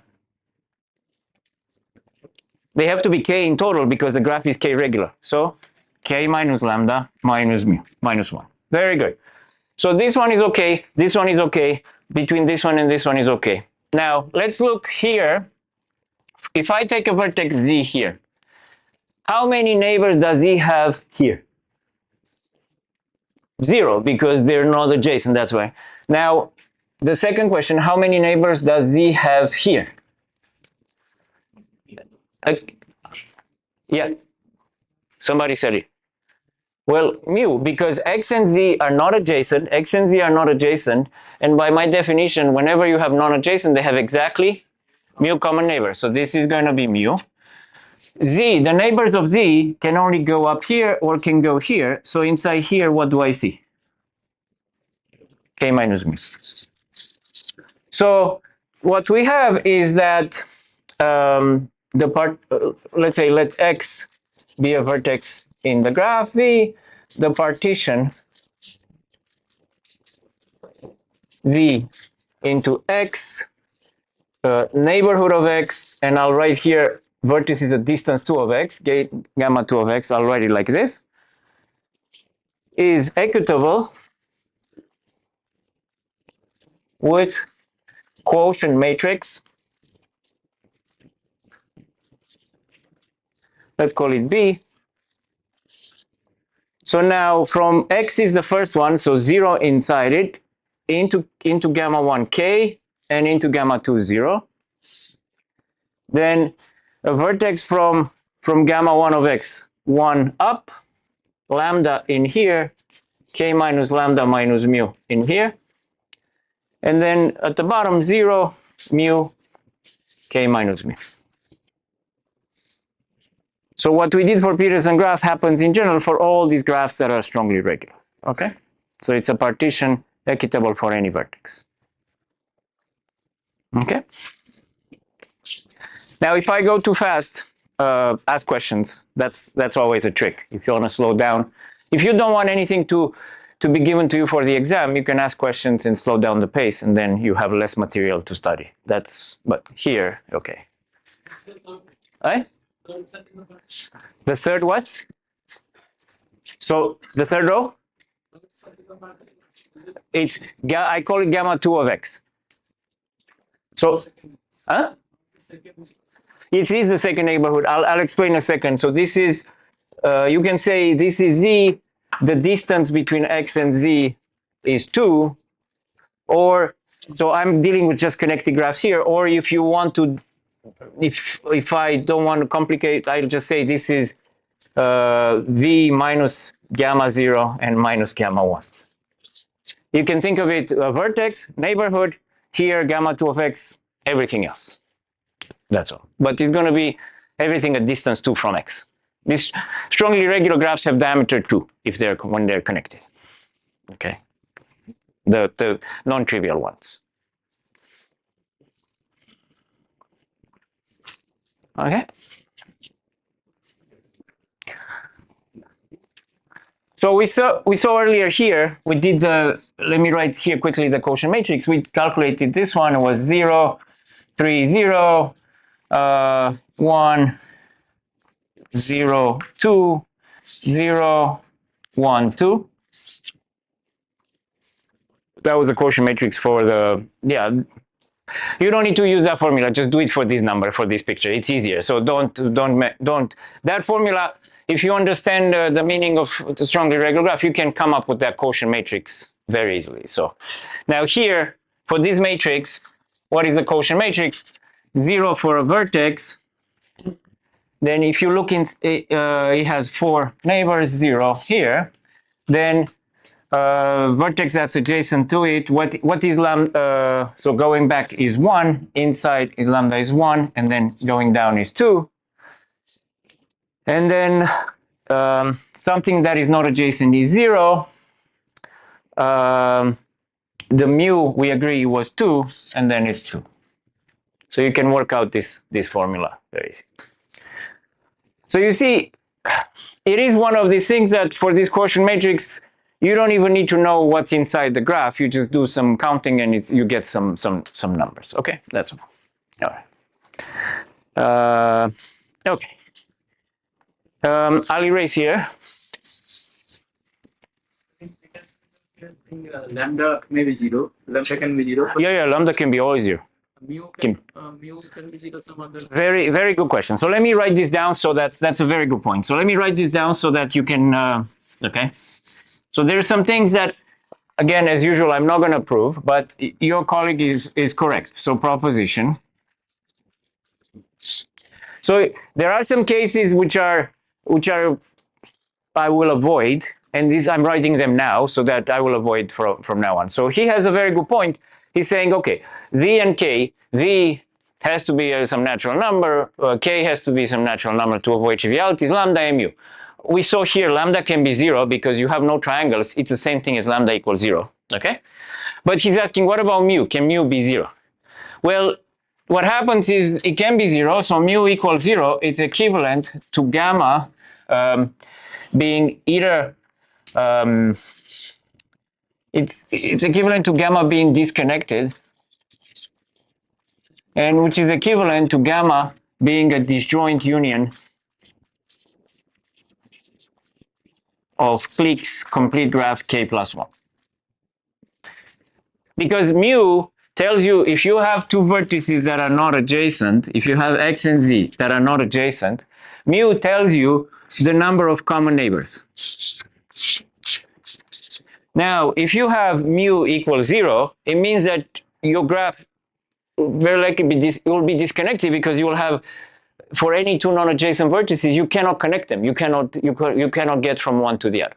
Okay, so mu equals 0 will be avoided. I will, I will just focus on connected strongly regular graphs. So mu will be positive. Okay, but that's a very good observation. Okay, very good. Because the disjoint union of cliques, you can figure out the eigenvalue. It's gonna be straightforward.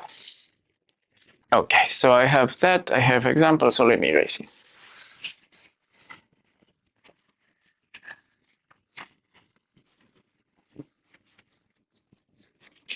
Now, so there are two. From the work we did earlier, what is going to happen here? I have that matrix. That matrix is going to be equitable. So by the work we did, the eigenvalues of that matrix will be the eigenvalues of the big graph. Now, what are the eigenvalues of B?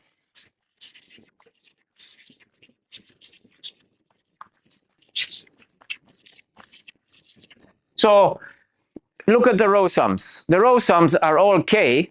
So I'll save you the trouble and say the first eigenvalue will be K. Okay? So now you have two more eigenvalues, and here people denote them, they're different. Some books denote them R and S, some books denote them theta and tau. Sometimes, so Some other books denote them theta and tau. So again, this is the Brouwer-Hammer's notation. Think theta tau. This is the Goatzil-Royal notation. You know, that's you know, you can look at this as a downside. You know, if you read too many books, then you'll get too many notations. So if you just read one book, one notation, so it's much much easier. So let's just stay with R and S. We did a bit earlier. Remember the trick we did with Peterson graph? R plus S, R times S. And that's actually the only thing we have to figure out.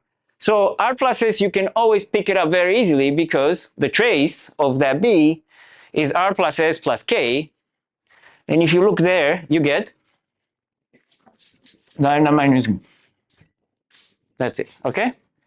R times S, we did it also earlier when we did the 1 and minus 2 business. We looked at the, what you call the determinant. And you see, you're lucky here again because you have the K, right? You know, so you expand after this row, you get a K. Oh, now you need a good friend to help you what you find inside here. So, okay, I'm your friend. So you divide by, so it's minus K. And then what do you get? But there's the minus. So this is going to be mu minus K.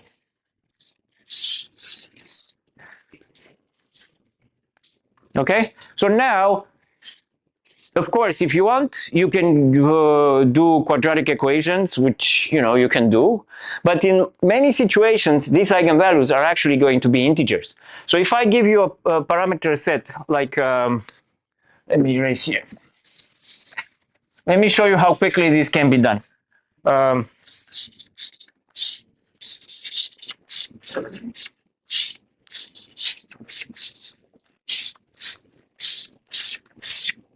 Okay, our graph, the grid, 9, 4, 1, 2. R plus S, lambda minus mu. You look here, this is lambda minus mu minus 1. R times S, mu minus K. Oh, it's going to be the same as for Peterson, isn't it?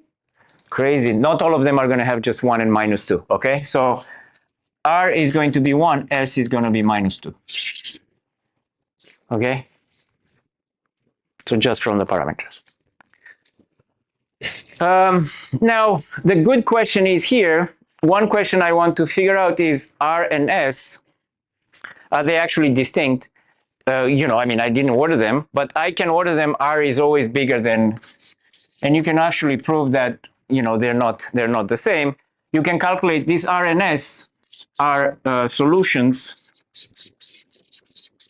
of a quadratic equation.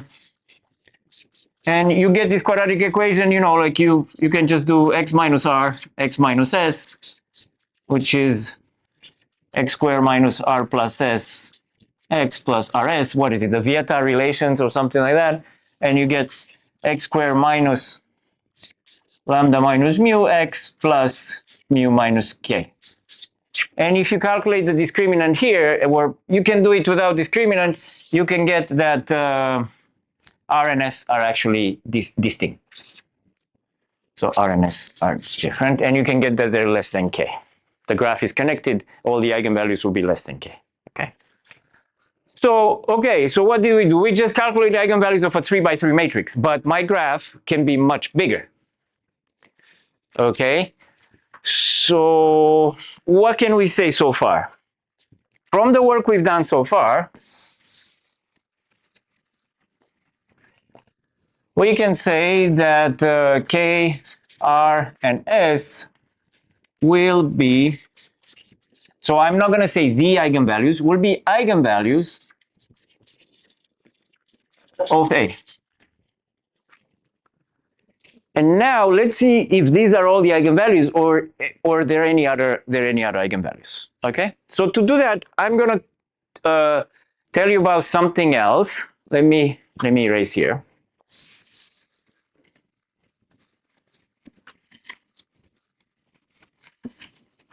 So I'll change the gear and I'll tell you about something else. I'll tell you, this is true in general, but we'll apply it to strongly regular graphs. So first, let's do it in general. Again, I have a gamma connected graph. with adjacency matrix A.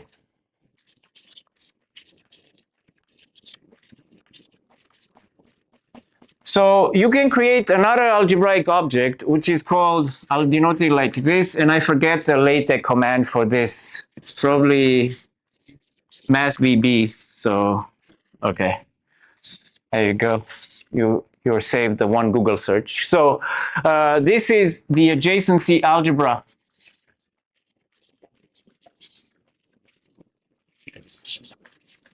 of A. And what is this? This is all the polynomials in A. So A0 identity plus A1A plus AM for M natural numbers over 0. And here I'll just take A0 AM to be real. Okay, so all the polynomials. Now, what is an algebra? It's a vector space where you can multiply things. Now, question for you, this M, I can let it go as much as I can. Is this adjacency algebra finite dimensional or infinite dimensional?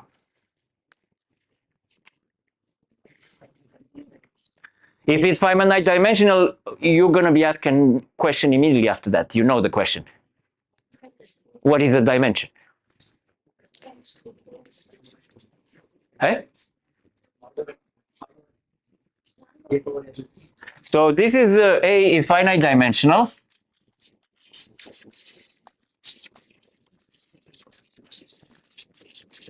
And the dimension of A equals, I'll call it T, the number of distinct eigenvalues of A.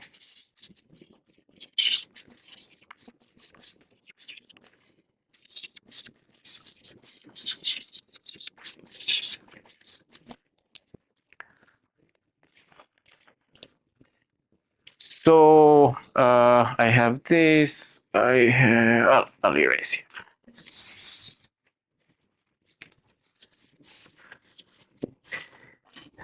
So remember that T, because this matrix is real and symmetric, there is such a thing for the matrix called the minimal polynomial.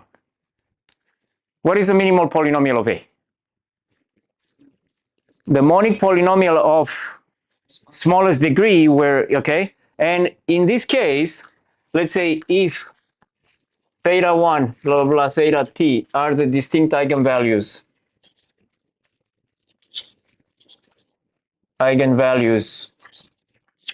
of A, the minimal polynomial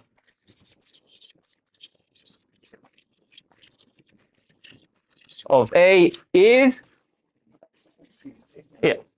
x minus theta 1, x minus theta t. And this is also from the spectral decomposition business, okay?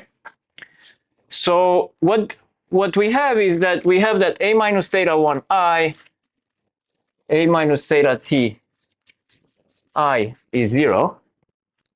And if you expand this, what you will get that A to the power t is a linear combination, a non-trivial linear combination of A to the t minus 1, A, and identity.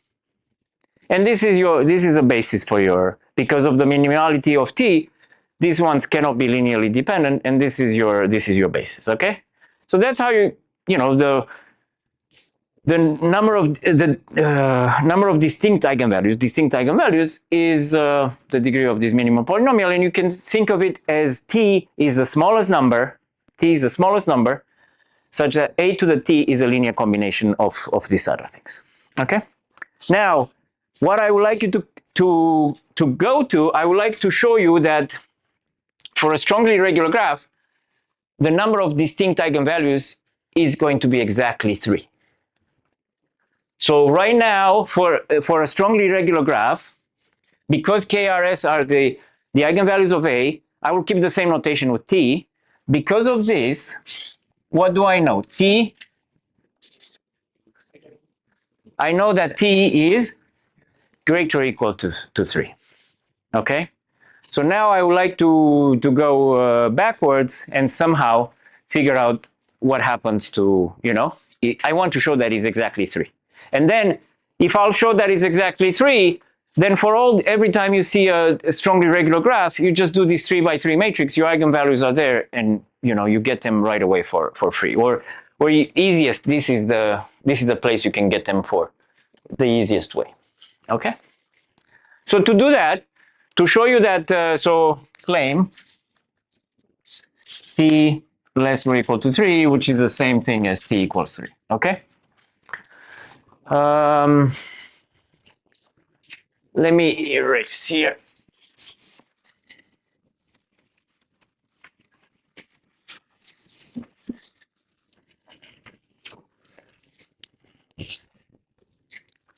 So let's go back to this being a vk lambda mu srg.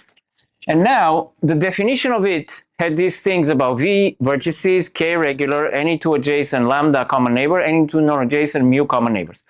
I'm going to think about that condition.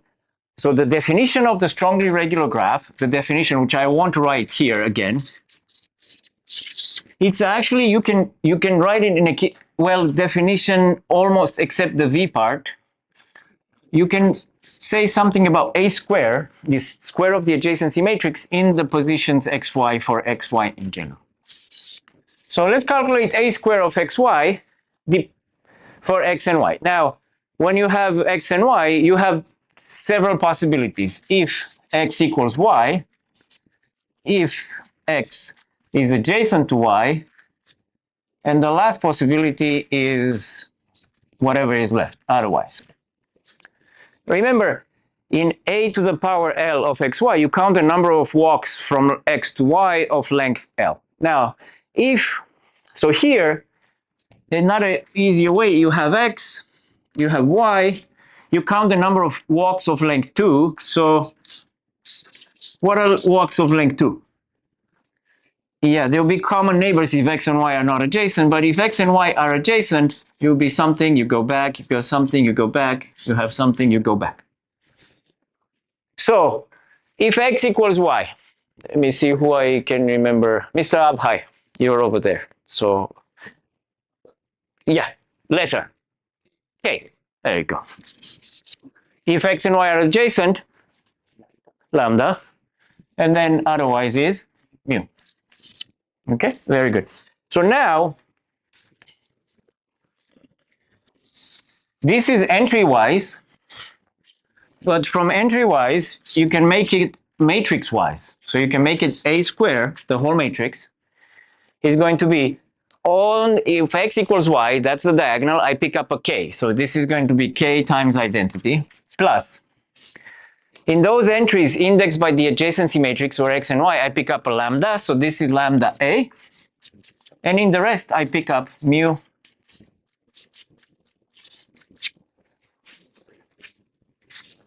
So for these strongly regular graphs, you have almost like a quadratic. So if you rearrange things here a little bit, you have a square.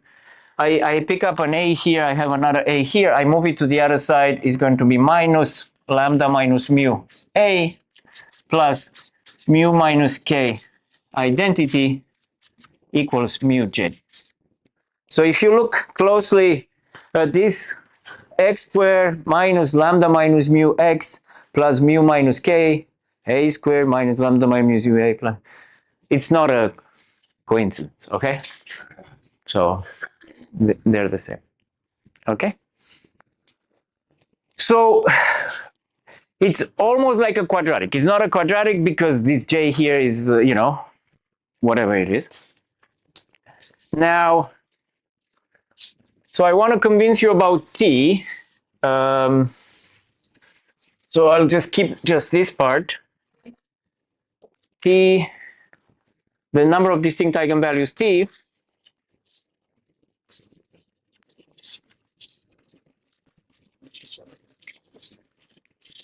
is the smallest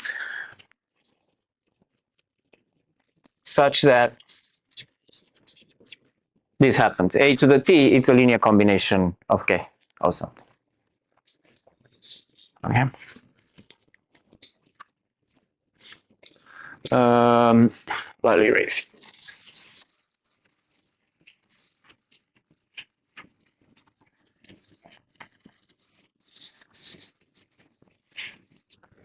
So now we'll do something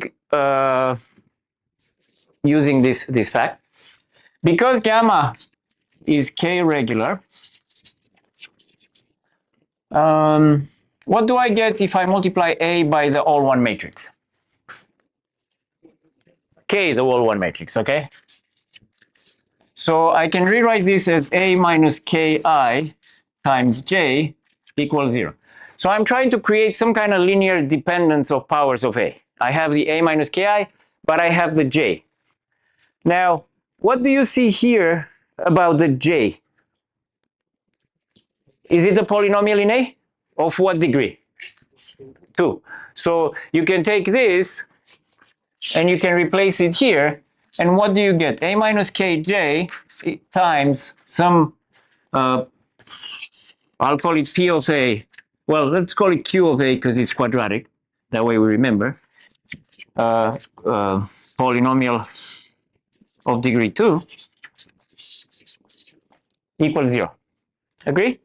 So then what happens when so clearly this is a legit polynomial of degree 2, is not one of those fake polynomials of degree 2 with coefficient of x squared equals 0 or linear, you know? So here we have this polynomial. So when we expand, what are we going to get?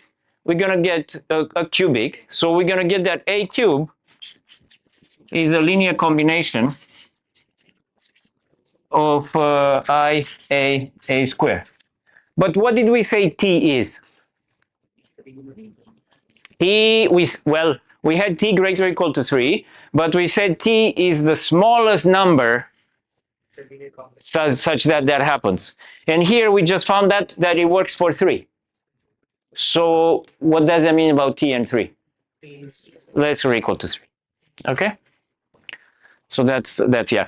So this is an argument I will show you later in the course. It works in general for the class of distance regular graphs, which are like strongly regular graphs, but they have larger diameter. And for all these classes, for distance regular graph in general, the number of distinct eigenvalues will be the diameter of the graph plus 1. Here, the strongly regular graph has diameter 2, so the number of distinct eigenvalues is going to be 3. So again, for these strongly regular graphs, once you have the parameters of, I think you get the K, you get the R, you get the S, and then the easiest way, like I said, to find them is R plus S, R times S, mu minus K. Okay? I should give you, let me give you one example just to show that not all of them are going to have eigenvalue minus 1. So this will require me some work, and I'm not going to do it today, but you may have heard about Paley graphs, Paley of, let's say, Q. So Q is a prime power. Q is congruent to 1 mod 4. So if you want to do something small, you can take 9, but for 9, the graph you will get is the 3 by 3 grid that I gave you. So try to do Q equals 13 first time 17, and you can even, you can get, I don't know if you're familiar with latex TIGs to drawing pictures. You should get familiar with it because it's very powerful. It's very helpful when you write a thesis, when you write articles, you can make diagrams. But you can actually ask AI to give you the LaTeX TIGs code to draw the Paley graphs and so on. So yeah, you can you can do that. So what is this graph, Paley graph? The vertices are going to be the elements of a finite field. Sometimes it's FQ, sometimes it's GFQ, Galois field with Q elements, okay? And you have X is adjacent to Y if and only if X minus 1 is a non-zero square. So non-zero square means it's a square of a non-zero element in the field, okay? And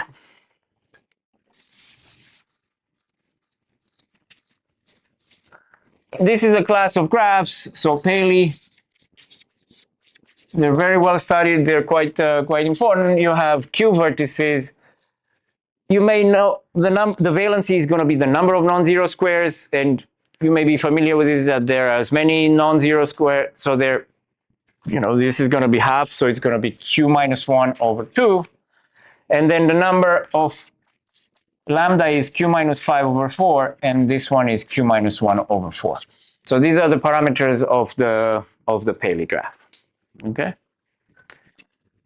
So I'll talk about strongly regular graphs a bit more later in the course, but for now, this is one obvious example where the smallest eigenvalue, the eigenvalues are not going to be necessarily integers, and you can try it for 13, for example. So you're not going to get 1 and minus 2 like the, I didn't want you to be confused about 1 and minus 2, that it always appears as an eigenvalue for strongly regular graphs. Okay. So that's one example about where you can calculate this using equitable partitions. Any questions? No? Okay. Let me give you some.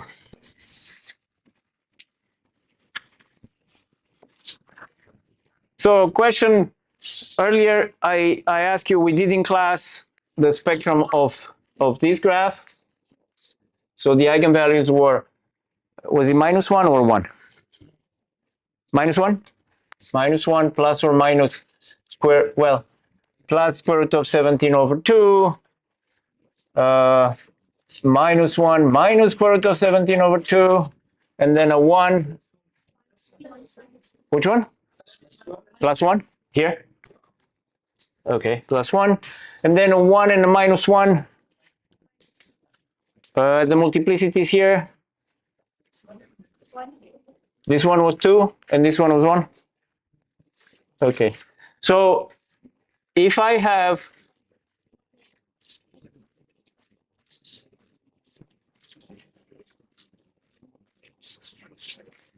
remember, this is a friendship graph. If let's I denote by fk the friendship graph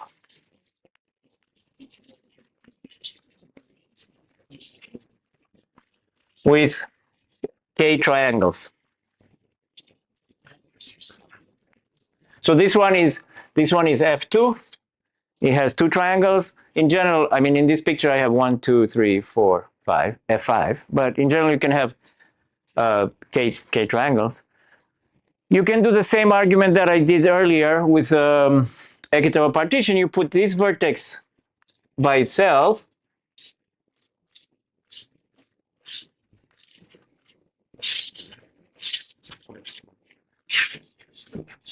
and then you put the remaining ones together, and this is going to be an equitable partition with quotient matrix 0. Now before we had 2 triangles, so we had 2 times 2 is 4. Now we have k triangles, so we're going to have 2 times k, and the rest of the part stays the same, because from here going up everybody has 1 neighbor, and inside here everybody has 1 neighbor. Okay. So then if you calculate the eigenvalues, you're going to get the roots of x squared minus x minus 2k equals 0. So x times x minus 1 minus 2k. Okay. So then you'll get 1 plus or minus the delta. What's the delta? Delta is 1 plus 4 minus 4 times this. It's 1 plus 8k. Okay, so that's how you can pick it up immediately from this. And so these are, again, these are 2 eigenvalues that come from the quotient matrix. So the eigenvectors are going to be constant on these 2 parts. And this is a part that we did at the end. How do I find the other ones? The other ones, the other eigenvectors, I can assume that they're orthogonal on the characteristic vectors here. Okay? So when you look at the adjacency matrix, between the part here and the part here, you have all ones. So it means you can, because those vectors are going to be perpendicular here, you can assume that all ones is not there, and what you're left is a bunch of edges here. So the other eigenvalues for this graph, so you get 2 from here, and in general you're going to pick up a 1 So this graph has 2k plus 1 vertices. So you're going to pick up a 1 with multiplicity k minus 1 and a minus 1 with multiplicity k. So from you have k edges here. From each of the edges, you're going to pick up a minus 1 and you're going to pick up k minus 1 once. Kind of similar like that. So this is a graph that has 4 distinct eigenvalues. And the reason I'm familiar with it is because we wrote a paper about it. And the paper was about whether this graph or these families of graphs are the only graphs that have these eigenvalues. So this is something that I haven't discussed yet in the course, but it's this area of spectral characterization of graphs. If I give you a graph and it has like certain eigenvalues, you can ask, is this graph the only graph with those eigenvalues? This is a discrete part of something that is called inverse problems in graphs. And these are generally hard, and this is also a hard question in general. You know, you may think, of course, this should be the only one. I mean, who else gonna think about these weird numbers, you know? But things are very, very strange for these problems. So this question, somebody made a conjecture, so a group of 4 authors made a conjecture about 15 years ago that this graph is determined by spectrum. That's the name of it. Is the only one that has these eigenvalues. Okay, and I gave this question to one of my students, and for these problems there are 2 ways. If you want to disprove that the graph is unique, you have to come up with another graph that has the same eigenvalues, which is not isomorphic. The student couldn't do that, so we're like, okay, let's try to prove that this is unique. So how do you prove this graph is unique? You start with a graph that has these eigenvalues, or the ones with k, these 2 plus these 2, and you argue that this graph has to be the same. So my student worked at it, and he could actually prove that if the graph that I start with is connected, then, and it has these 4 eigenvalues, then it has to be this one. But he couldn't get rid of the connected property. And connectivity, again, that's why you have to be careful of details.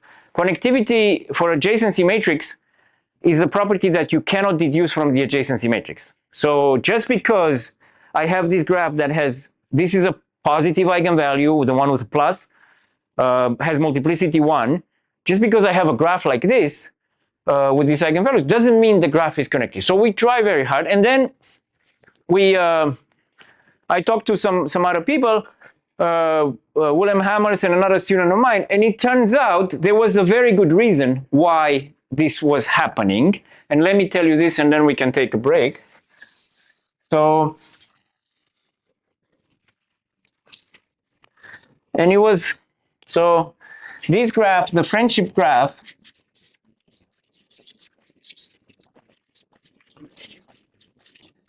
Fk is determined for by spectrum. We could prove this for all k except k equals 16. So try to imagine 16 triangles at the vertex when F16 has a cospectral mate. So a cospectral mate, you know what mate is because you're close to Australia. So it's a graph that has the same eigenvalues of F16, but is not F16. So I'll tell you what this graph is, and then we can take a break. This graph is the following weird. I have 5 vertices. I have a complete bipartite graph, but I take away a perfect matching. So these ones are not adjacent. Here. Oh, here. So what I see here, this is K55, let's say minus. So there's no, okay? There is a perfect matching that is missing in there. And then I take here 3 vertices which are adjacent to each other.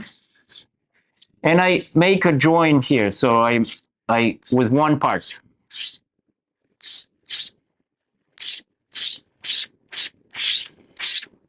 Okay, so this graph has what? You have 5 vertices, 3 vertices here.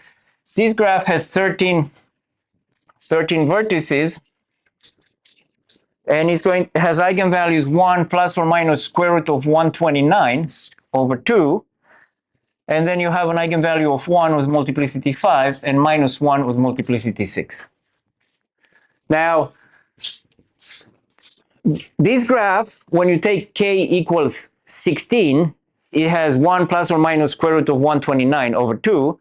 But I have 1 with multiplicity 15 and 1 minus 1 with multiplicity 16. So this one has 5 and this one has 6. So what you do, if you add 10 k5s, 10 k2s to it, if you add 10 disjoint edges to it, you just increase the multiplicity of 1 and minus 1 by 10 and you get that.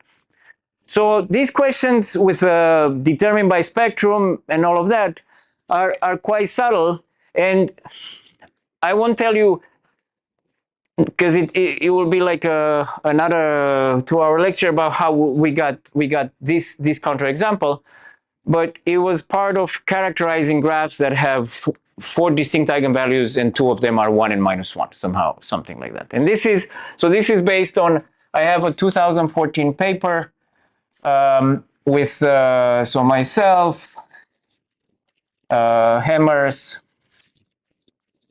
So he was not my student, obviously. Vermet and Wong. So these were my 2 students. Wisely Wong, he was the one that could prove that the graph is determined by spectrum if the other graph was connected, and then Jason Vermet came after that. Okay, so I'll stop here for now. I think it's okay. All right. It's so special. Huh? It's so special about It's I don't know. It just he came. So yeah, I mean, okay. One more thing, like, so in some sense, we are looking at a kind of narrow problem about determining the spectrum. This Fk is determined by spectrum, and the right idea to look at this problem was, okay, this graph has eigenvalues, 2 eigenvalues here, plus 1 and minus 1 with large multiplicity. So you have 4 distinct eigenvalues, and 1 and minus 1 are 2 of them. And so Wilhelm Hemmers had the idea, okay, can we characterize the graphs that have 4 distinct eigenvalues and 2 of them are 1 and minus 1. So you go there and you work, and it turns out that problem is actually, so you make the problem, you broaden the problem, but the problem is actually solvable. It's easier than the one that you solve. And then after we characterize the graphs, we looked, okay, in this list of graphs that we have, which one of them does it happen that one of them has the same eigenvalues of that? And this is the only one that happens. So yeah, so that's kind of how it works. Okay, I'll stop here now. Thank you.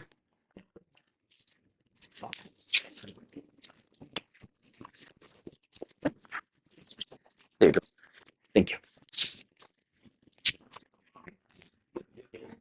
K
Main roots of anything. Sometimes bigger, sometimes significant. 1 minute, wait.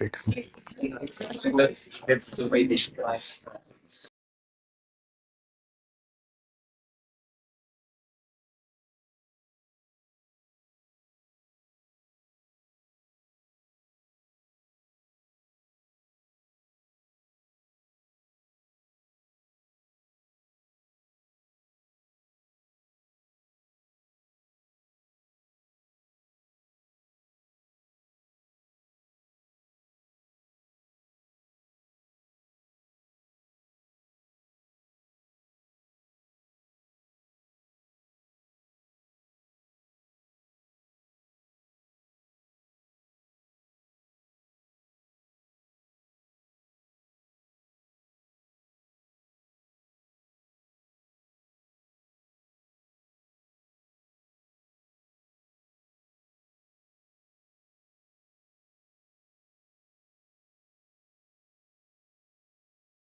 Okay.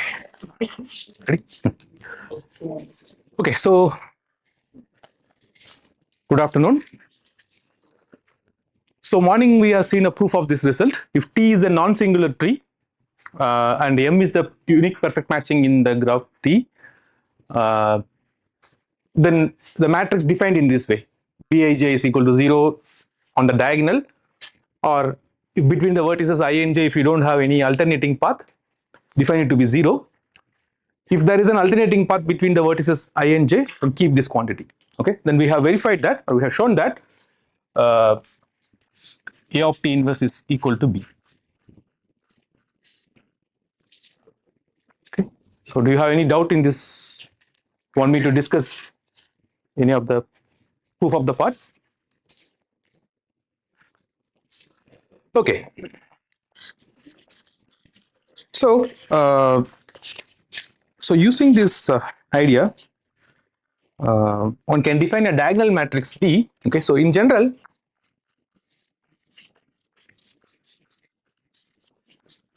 A of T inverse need not be non-negative.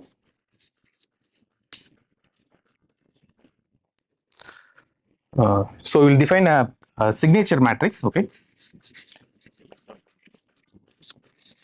so signature matrix is just a diagonal matrix with the diagonal entries are either plus or minus 1. With the diagonal entries are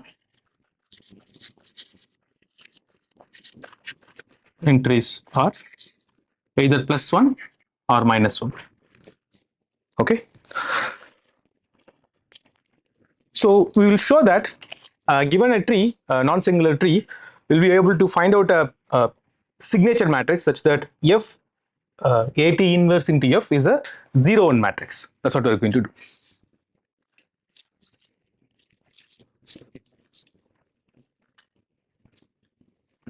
Okay. So theorem.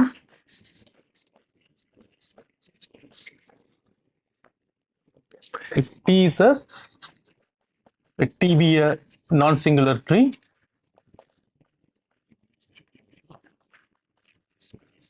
and M be the matching in T, then there exists a signature matrix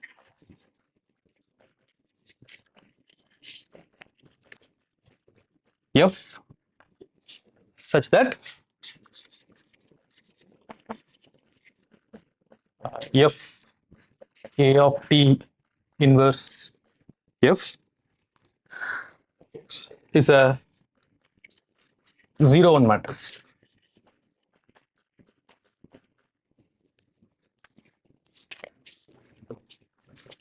Okay, so let us see a proof of it.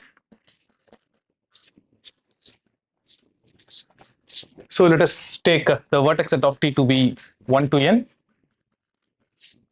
Okay, so with the loss of generality, let us assume 1 is a pennant vertex.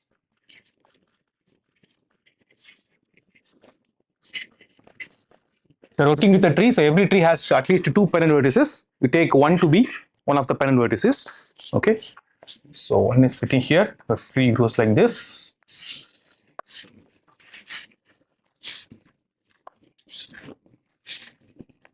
Something like this. Okay.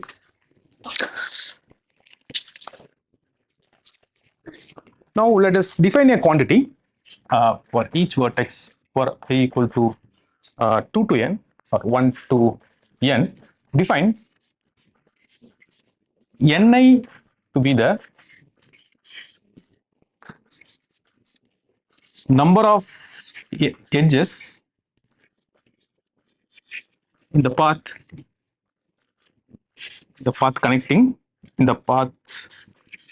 connecting I and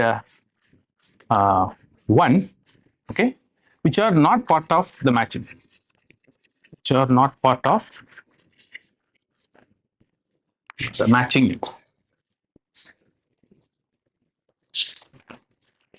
Okay, so 1 is a pennant vertex, so the edge which is incident with the 1 should be a matching edge.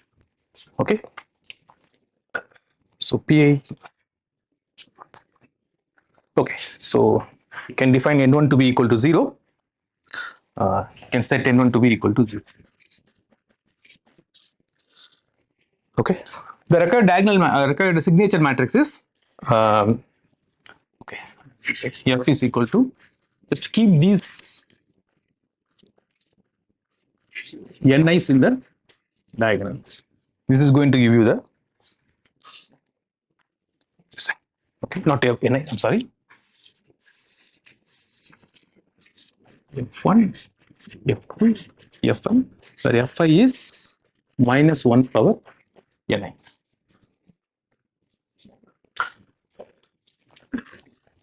Okay. So first I will explain why this is meaningful. Okay, why these quantities ni's are well defined.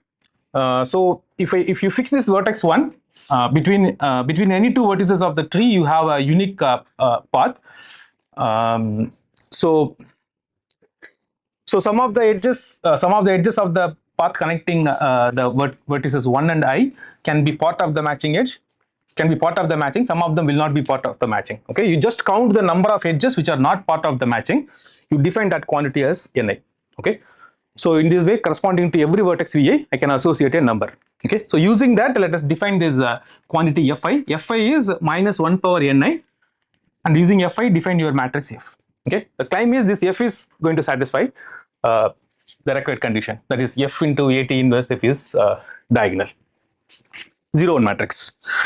Okay, so before that, so we have used the notation B for A of T inverse. So this is a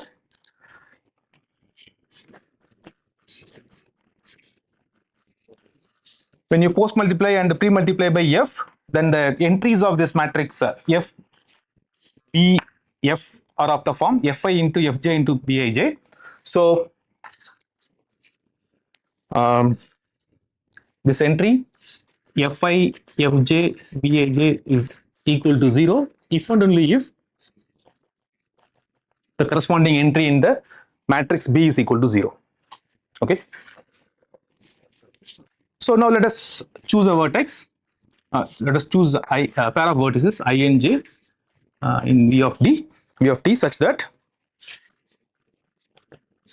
the Bijth entry is different from 0. Okay, if Bij is equal to 0, then I don't have to worry about the sign.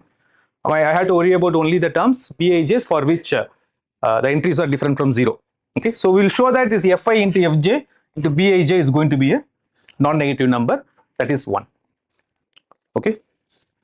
So I didn't give a proof of one fact, like if you take the inverse of this adjacency matrix, that's going to be a 0 1 plus 0 1 minus 1 matrix, that you can show. Is it clear?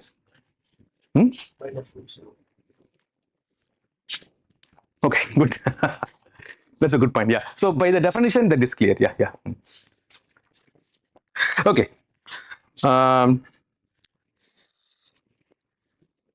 Okay. So if Bij equal to 0, then what does it mean in terms of the what is the meaning of it? Between the vertices I and j, I have a alternating path, right? So this implies between I and j, we have alternating path.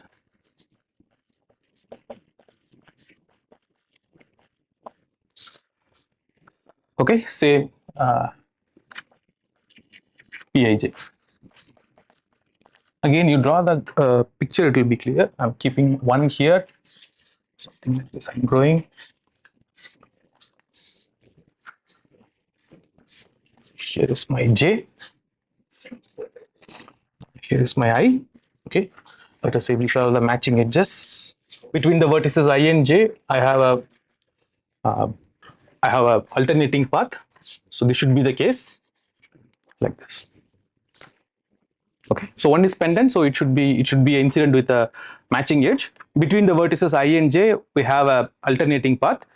So the edge which is incident with I and the edge which is incident with the j, which is part of this path ij, both of them should be part of the matching. Okay. Now we define one more quantity. Let's say k is the vertex. Okay. Let k be the vertex such that distance from 1 to the path connecting I to j. Okay, that's the minimum one. So you have a ij path. Okay, you have this vertex 1. You measure the distance from the vertex 1 to this path. Which one is giving the least distance? You call that as k. Okay, so that is k be the vertex such that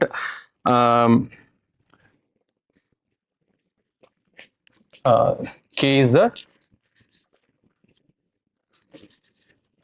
vertex in the path,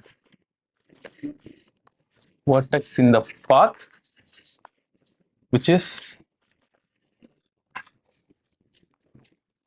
nearest to the vertex 1. Okay, so k is part of this path.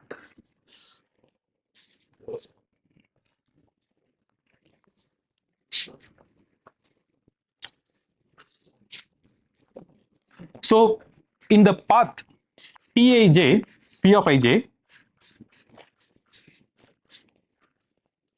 how many edges are not part of the matching?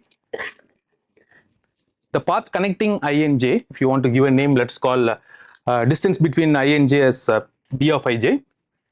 Okay, d of ij is the distance between the vertices I and j. So in the path connecting I and j, which is an m alternating path, so how many edges are not part of the matching?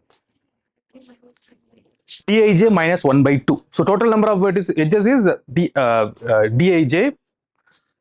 So in the path there are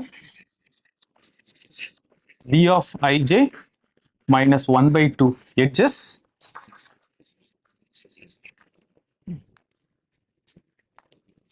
sure, okay, not part of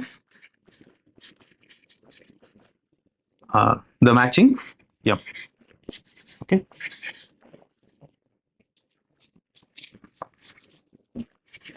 So now corresponding to these three vertices, we have the quantities ni, nk, nj. We are going to connect this ni, nk, nj with this d of ij minus 1 by 2. What's the connection? So from 1 to I, okay, how many non-matching edges are there? That is captured in Ni. Okay, so Ni is the number of edges in the path connecting 1 to I, which is not part of the matching. Okay, and the Nj, that is the number of edges in the path connecting 1 to j, which is not part of the matching. Okay, if I want to know only the edges which are part of this path I to j, then what I have to do? What I have to do? I have to remove the number of non-matching edges 1 to k corresponding to the vertex 1, corresponding to the vertex I once, and corresponding to the vertex j once. So 2 times, if I subtract 2 times nk, this will give me the number of non-matching edges in this path I to j. That is same as p of ij minus 1 by 2.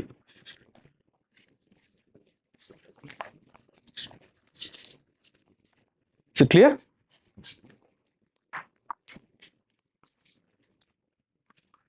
So I repeat, I just want to count the number of non-matching edges in the path ij, getting two formulas. The first one is from the definition of bij. Oh, not from the, okay, I don't need to go there. Just the definition of this m alternating path. Okay, it is an bij is different from 0. Hence, I have d of I comma j minus 1 by 2 edges in this path. Now I just want to relate this ni, nj, nk with the number of non-matching edges in the path p of ij. That's the idea. Okay. So first I am doing ni. So ni gives me the number of non-matching edges in the path from I to j, and nj gives the number of non-matching edges in the path I to j, 1 to j. Okay. So now I just want to know how many edges are there in the path connecting, how many non-matching edges are there in the path connecting I to j. Okay. So ni plus nj, this part I had to subtract, but this part I added for 2 times, so I had to subtract it 2 times. That's all. Clear? Okay. So now let us see what is fi. Fj into bij. So this is minus 1 power ni. Fi is minus 1 power ni, and fj is minus 1 power nj into minus 1 power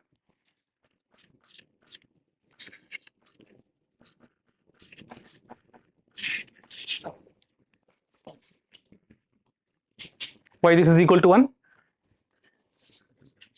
Because you substitute this ni plus nj minus 2nk, 2ni plus 2nj minus 2nk. So even power, hence this is going to be equal to 1.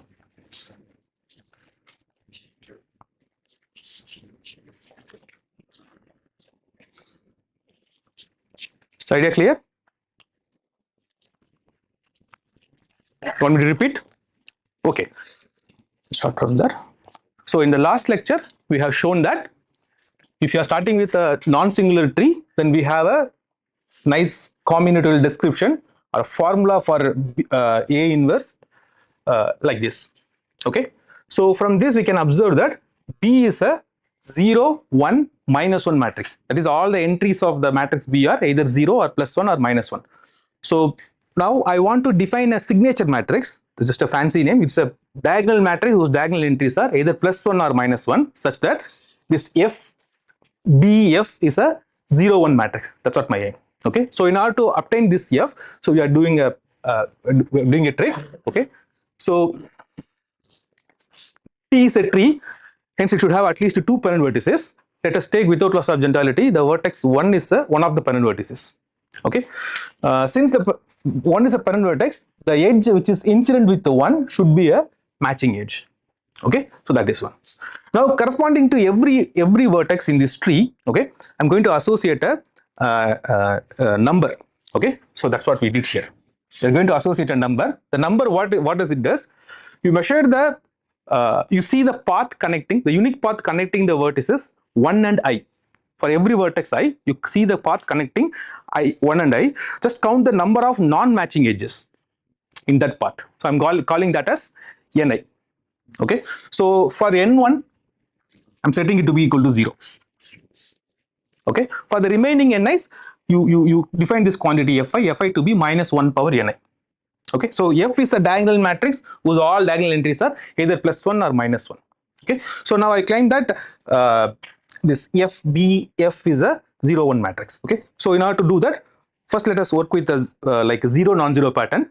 So for B and FBF, for both of them, the 0 non-zero patterns are the same. Okay, an entry in an entry in B is 0 if and only if the entry is 0 in FBF. Okay, so I have to worry about only the non-zero terms. Okay, when I take a non-zero term, what is happening? The non-zero term is obtained by this formula. Look at the formula. Okay, so you take the term. So okay, so I want to ensure that, so if I pre-multiply, if I take fi fj into bij, that should be equal to 1. That's what my aim. So bij is different from 0. That means that between the vertices I and j, we have an alternating path. Okay, that's what the formula says. So now look at the path connecting I and j. Okay, so now I'm trying to relate the number of edges which are in the path connecting I and j, which are not part of the matching, with the numbers which I defined, ni, nk, nj. Okay, so how to relate?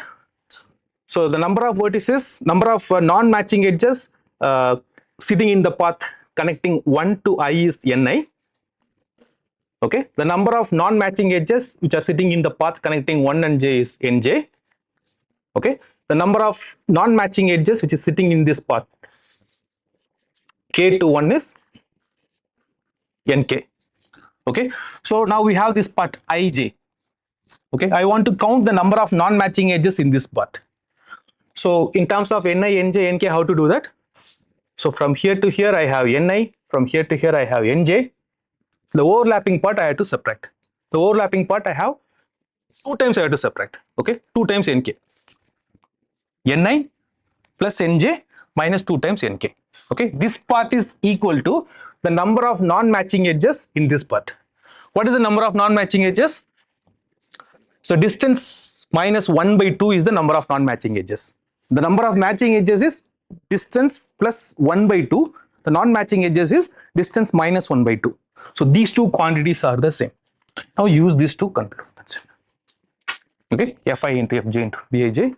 This is minus, this fi is from formula minus 1 power ni. Fj is minus 1 power nj, and bij, at the definition we have this quantity. Now use this formula here, you get 1. Okay, yeah, any question? So hence this FBF is a 0 1 matrix, and it is a symmetric 0 1 matrix. All the diagonals are equal to 0 because bij, all the diagonals are equal to 0.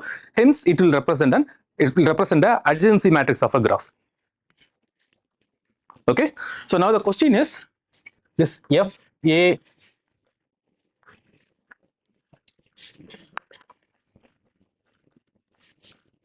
Okay, this is a 0 1 matrix. Okay, this is an adjacency matrix of some graph.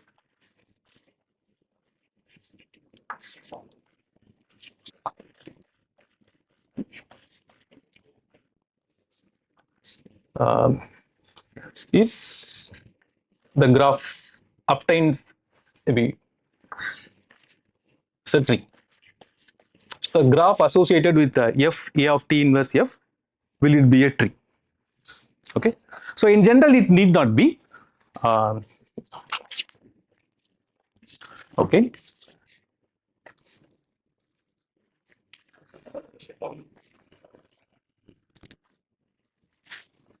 but we can say one thing for sure: if T is a tree,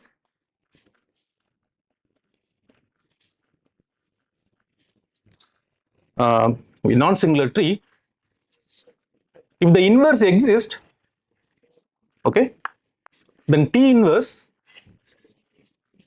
should be a connected graph.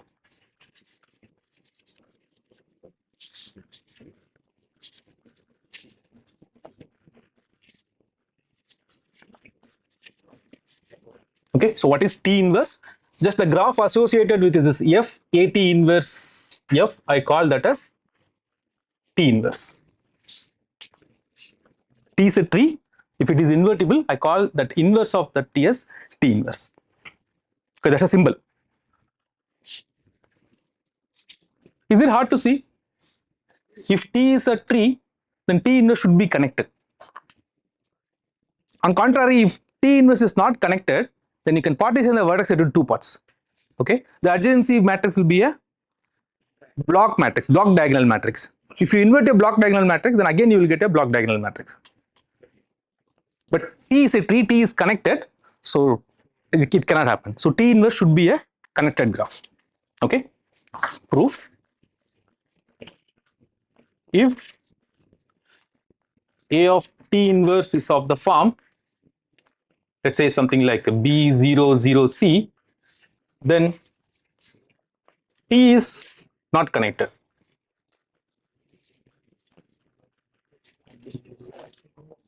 Because inverse, if you take inverse, that will be again a block matrix.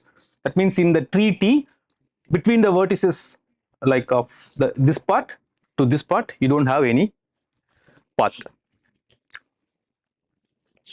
Okay, so that's an easy observation.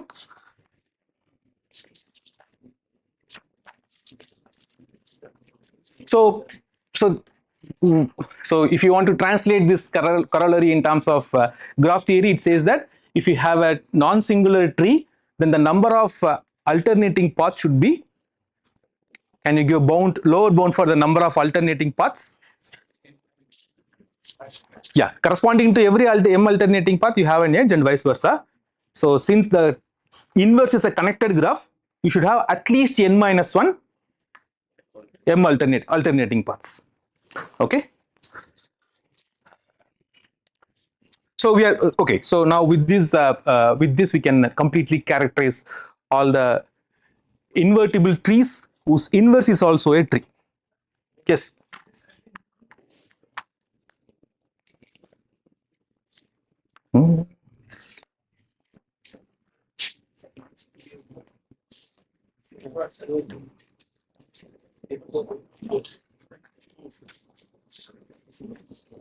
Yes. Because if one place, if I have, huh? Minus f also, yeah, you are right. F or minus f. Yes. You have any other choice?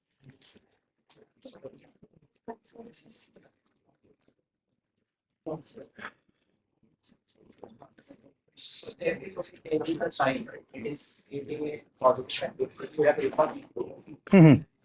18% for is equal to F2 in Mm-hmm. F2 and F2, then F1 F2 will be like the same. But you have to sign also, you can have it. F1, if you take minus F2, then you have F1 A of T inverse F1 is equal to minus F2 up to sign. Minus F, yeah. Up to sign, I think it's unique. Clear?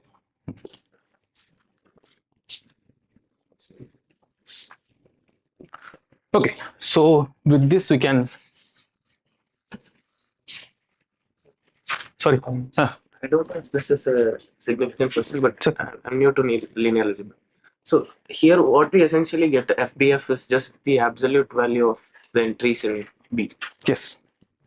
Why did we go through all this signature matrix thing, and why did we not directly take the absolute value? Okay, so you can directly take the absolute value. Just ask the same question. Our signature matrix important thing somewhere. So one thing I can tell here is that this preserves the zero non-zero pattern. Okay, that when you take absolute value, that's also will be true.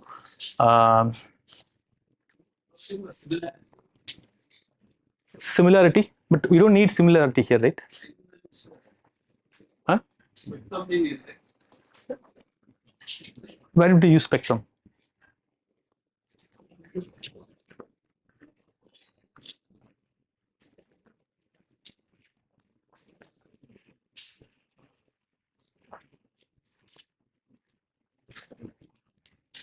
So essentially, B you can define as the T inverse you can define as 0 if it's not an Pij is not alternating, 1 if Pij is.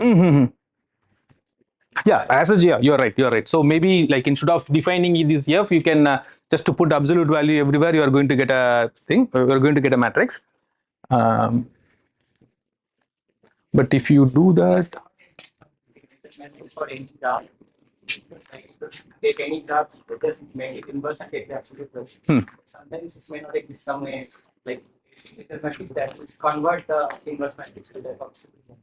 yeah, that I agree. But his question is, at least in this scenario, why you want to construct a signature matrix like this? You take absolute value everywhere. See, after finishing the proof, yeah, we know like you take the absolute value, it's going to work. Yeah, that's good.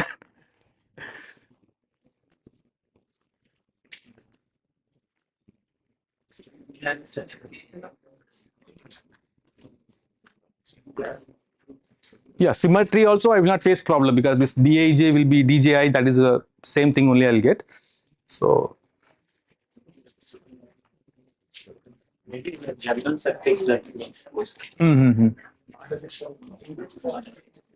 So this technique works only for these trees because I am using the fact that between any two vertices you have a unique path. So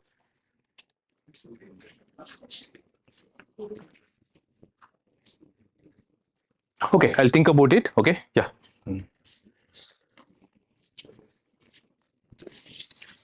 Anybody else has a answer to him? Why you need to define all this f? You take simply absolute value, you are going to get a 0 1 matrix. Okay. This part what I did, this is also I don't need this f and all. T inverse is connected. Okay, that also like independent of that we are proving.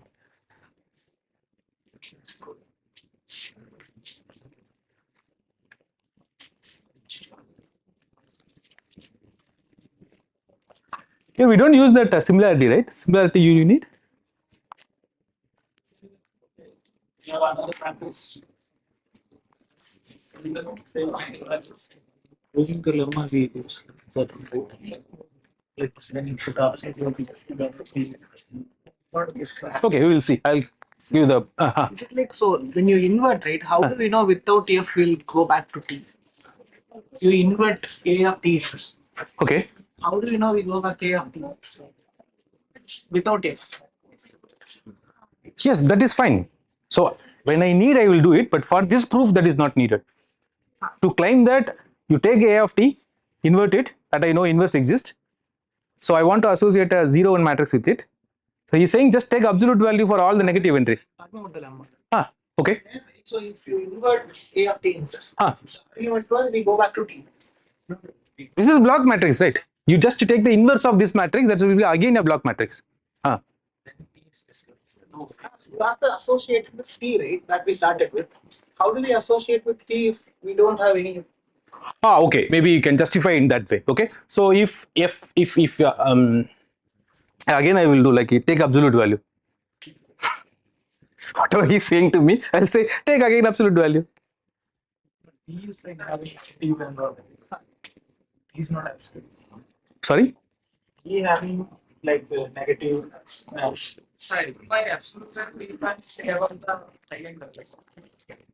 Because of this is signature matrix and this is making. Yes, that's not our base point, but yes, that's what I said. When you're going for the main theorem, we may need it. At that time, I will emphasize that. Okay. Yes. This is the matrix of this we call B. Their same spectra. Like computer science, game just normally must have same spectra. When you prove the main theorem, there is a characterization for T and T inverse of tree. That time you will see why we need it. Okay. But here is right? We don't need F again.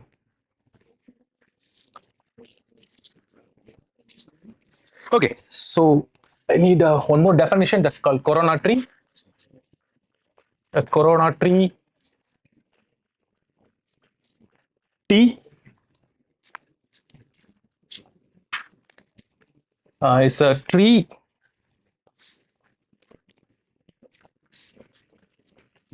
obtained. Okay, maybe I don't want to give a name. A corona tree is a tree, just a tree obtained from or obtained by attaching a new pendant vertex.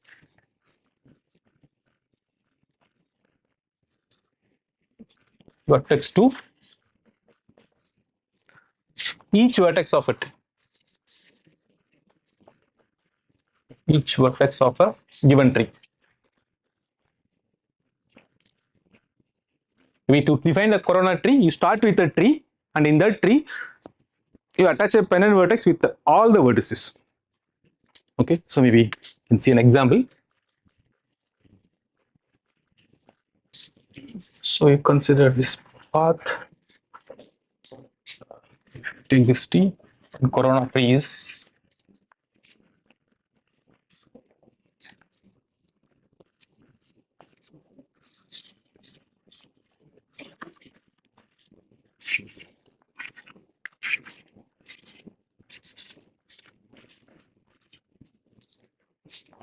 okay. So how to check whether given a tree is a corona tree or not? Remove all the pendant vertices. If you are again you are getting a tree, and you can call that a corona tree. Okay, so what is the connection with the problem which you are discussing? So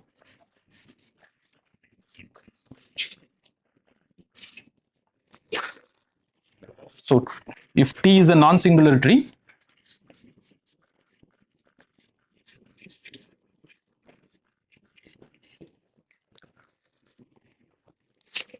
let us take V of T to be. So we know if T is non-singular, then it should admit a perfect matching. Can assume the number of vertices is 2n. Then the following are equivalent.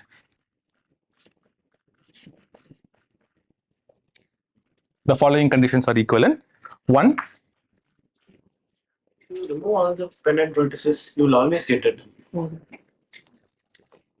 Is it? So any tree is a corona. In any tree, it is true. Ah, okay. Maybe I said something wrong. What is the?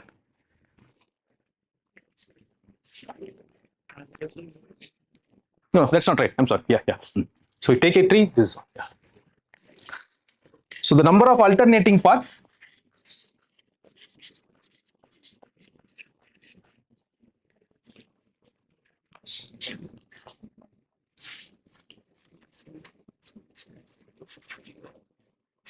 or I can say like this, there exist n pendant vertices, removal of those n pendant vertices, oh that's also will not be true, no, that is dangerous. No, the number of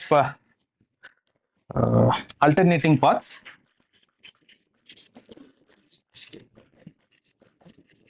in T is the number of edges, that is 2n minus 1. So T inverse is a tree.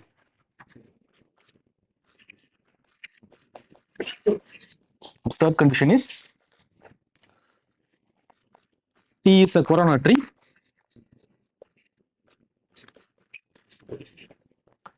Fourth one is T is isomorphic to T inverse.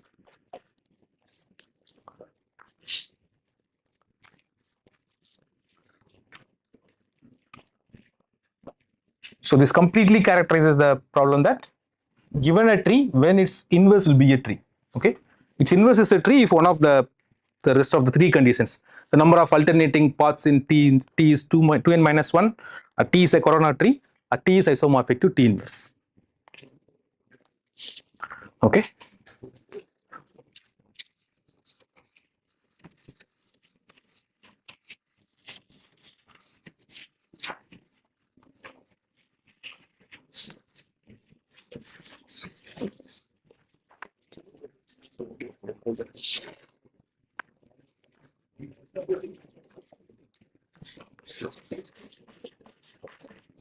So proof of 1 implies 2.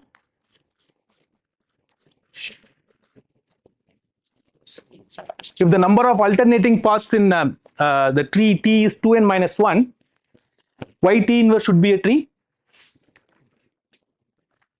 Recall the formula, Bij equal to minus 1 power Bij minus 1 by 2 if there is an alternating path between the vertices I and j. So corresponding to every alternating path, you are going to get an edge.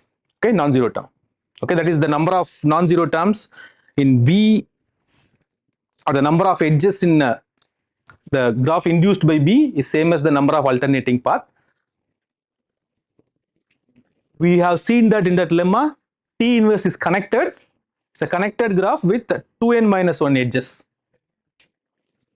2n is the number of vertices. Okay, 2n minus 1 edges. It should be a tree. Okay, that proves 1 implies 2. So T inverse is connected plus number of edges is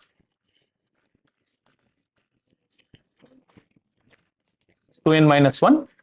So this implies T inverse is a tree.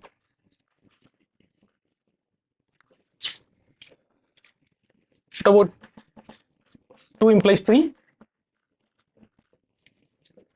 So if T inverse is a tree, let us try to show that T is a corona tree. Okay. So assumption is T inverse is a tree.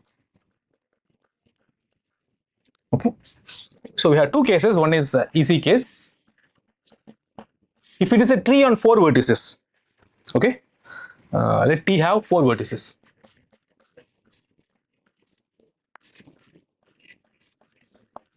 Then what are the invertible trees on 4 vertices? The P4 is the invertible. So you have two choices.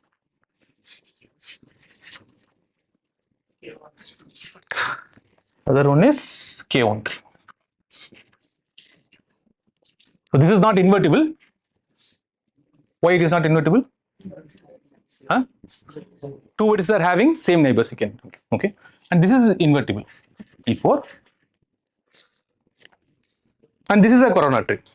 Okay, because you say take P2 by attaching 2 point vertices to P2, you can get the corona. Okay, so T n equal to 4 case we are done. Okay, T should be path on 4 vertices.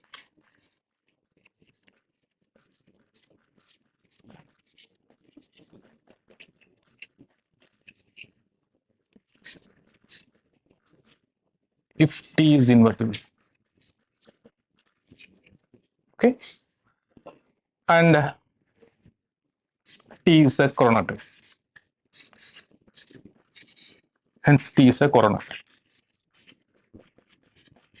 Okay, now let us go to the general case. If it is a graph on more than 4 vertices, T be a tree on at least 6 vertices. So I want to show that T is a corona tree.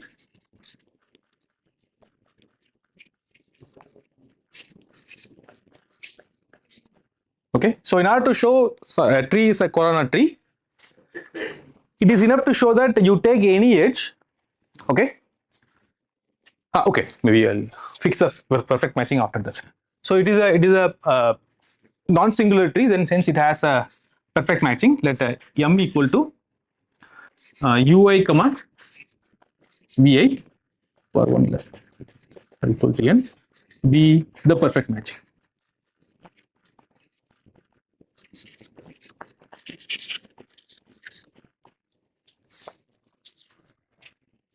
Okay, after fixing this perfect matching, suppose if I had to show T is a corona tree, in terms of the matching, how to translate? In terms of this matching vertices, so I have 2n vertices in the matching. I had to show T is a corona tree. Huh?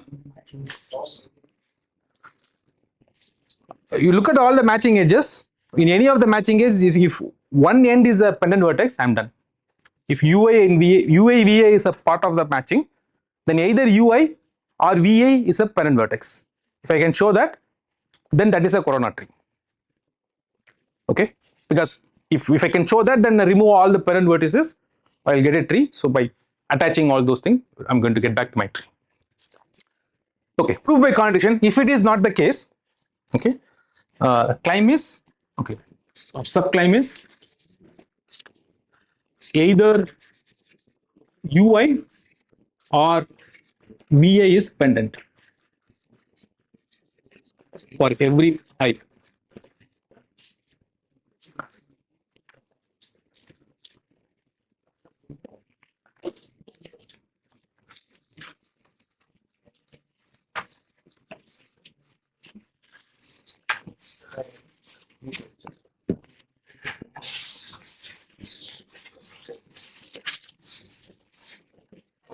Okay.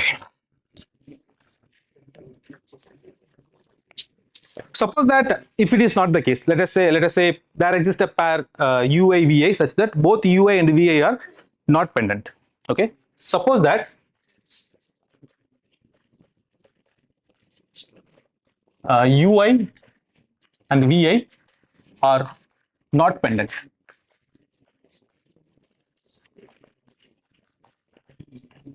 Then what does it say?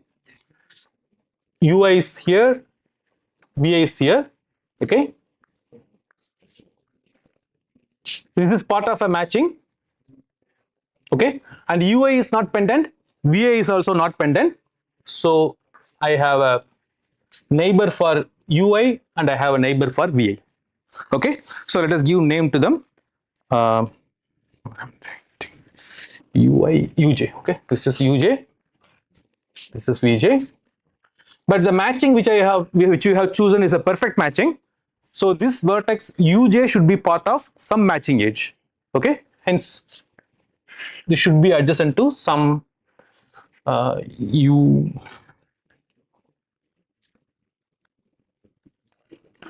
Okay, so I think I'll produce some notation. I will use the same. So this is VK, this is VJ, and this is UK. Okay. Okay, so this UJ VJ is the perfect part of the perfect matching, and UK VK is the part of the perfect matching. Okay, before proceeding further, are you with me so far?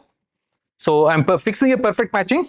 In the perfect matching, I want to show that one of the n vertices in the perfect matching, every edge of the perfect matching should be a parent vertex. If it is not the case, I can find out at least one edge of the matching, UI and VI, such that both of them are not parent vertices. If it is the case, UI is adjacent to some UJ and VA is adjacent to some VK.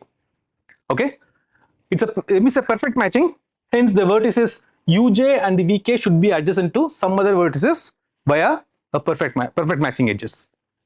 Okay, so now let us see if you have a structure like this in T inverse, what sort of structure we are going to get. Okay, so let us keep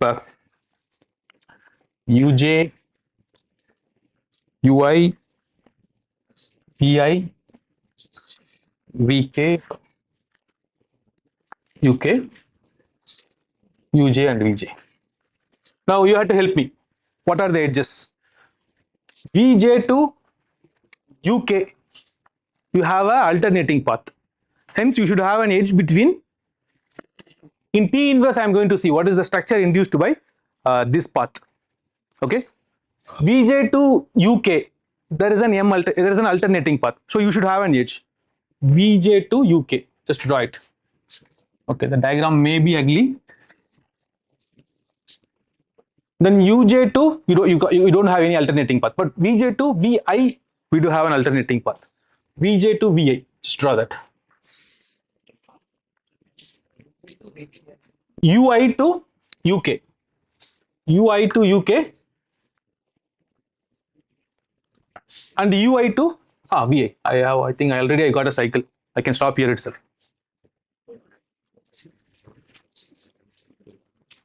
Okay.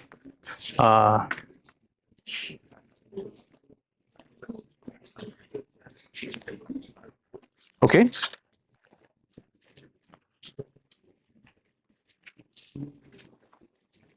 But what is the assumption?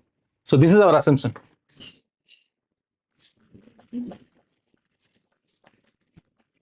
Our assumption is T inverse is a cycle. T inverse is a tree. So here, okay, we already got a cycle. Okay, hence this type of scenario will never occur. That's going to imply either UI or VA should be pendant. Okay. Since T inverse is a tree, we get a contradiction.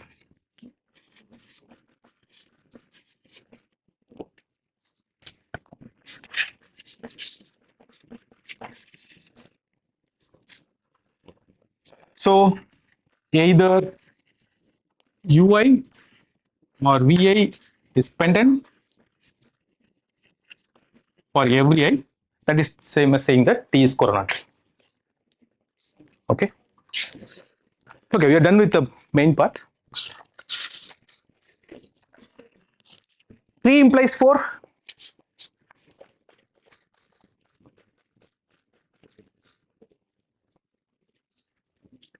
If T is a coronary tree, then T should be isomorphic to T inverse. Just you have to choose the vertex like labeling of the vertices. That will give you the isomorphism explicitly. Okay, let us do that. So T be a coronary tree, and without loss of generality, assume that the vertices n plus 1 to 2n, they are pendant vertices. Okay, the removal is going to give you the tree T. Give you the tree, yeah. Then the adjacency matrix with respect to this ordering of the vertices 1 to n, n plus 1, and so on to n. How does it look like?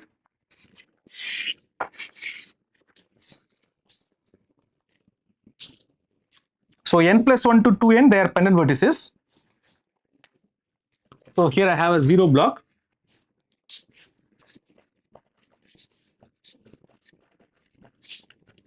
So to be precise, n plus 1 is adjacent to 1, 2n is adjacent to n plus 2 is adjacent to 2.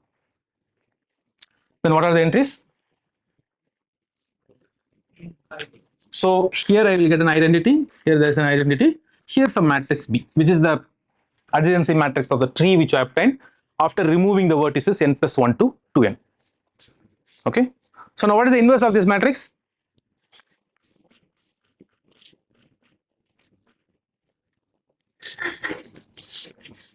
So 0, I minus B. Okay, this is the inverse of this matrix.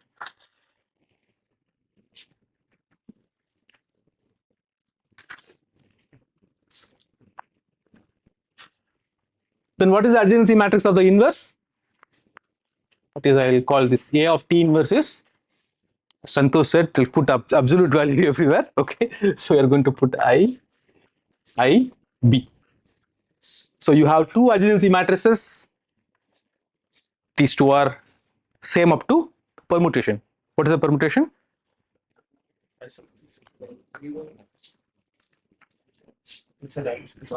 Sorry? There is a isomorphism. Yeah, that's what I'm saying. Yeah. You can find out permutation matrices which permute the block B to the 2 place to 1 place. Okay. So this implies T is isomorphic to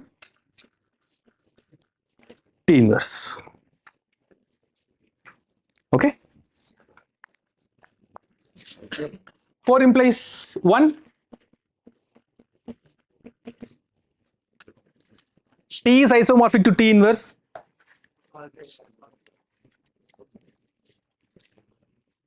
T is a non-singular tree. So T inverse is a tree. The number of edges in T inverse is 2n minus 1.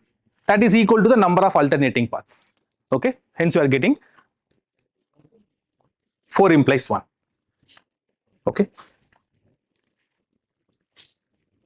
So far at least I am not convinced why we need this Ni and Fi's. You don't need anything about maybe missing something. I will just think about it. If it is not, yes. You are taking 18, then that is connected to the same. Yes. So you are 18 first, you are taking the absolute value. According to you. But you can also take the inverse. How do you like sure about that? Because that is a graph. 18 inverse is a graph. Yes. You know that inverse is a graph. But inverse of inverse is the same matrix, right? X. It's a modulus of the. Oh, okay. So you are taking A of T inverse. I am taking the modulus of it. Then again, if you take the inverse of it, why you should get a adjacency matrix of the tree, which I am started with. Okay. Of course, you will not get it. You have to maybe after multiplying by this F inverse, you will get it. Okay, maybe in the proof of the lemma you are saying we might have used. Yeah, that's what maybe this F is needed. F is needed there. Yeah. True. Yes. Inverse of a 3 is always going to be a bipartite graph. If it is not a tree, okay, if it is a tree, if the inverse is not a tree, that's going to be a bipartite graph you're asking? Inverse of it. Understood. So inverse of a tree, if it is not a tree, at least will I get a bipartite graph, right? Will I get a bipartite graph, you're asking? Okay, not sure.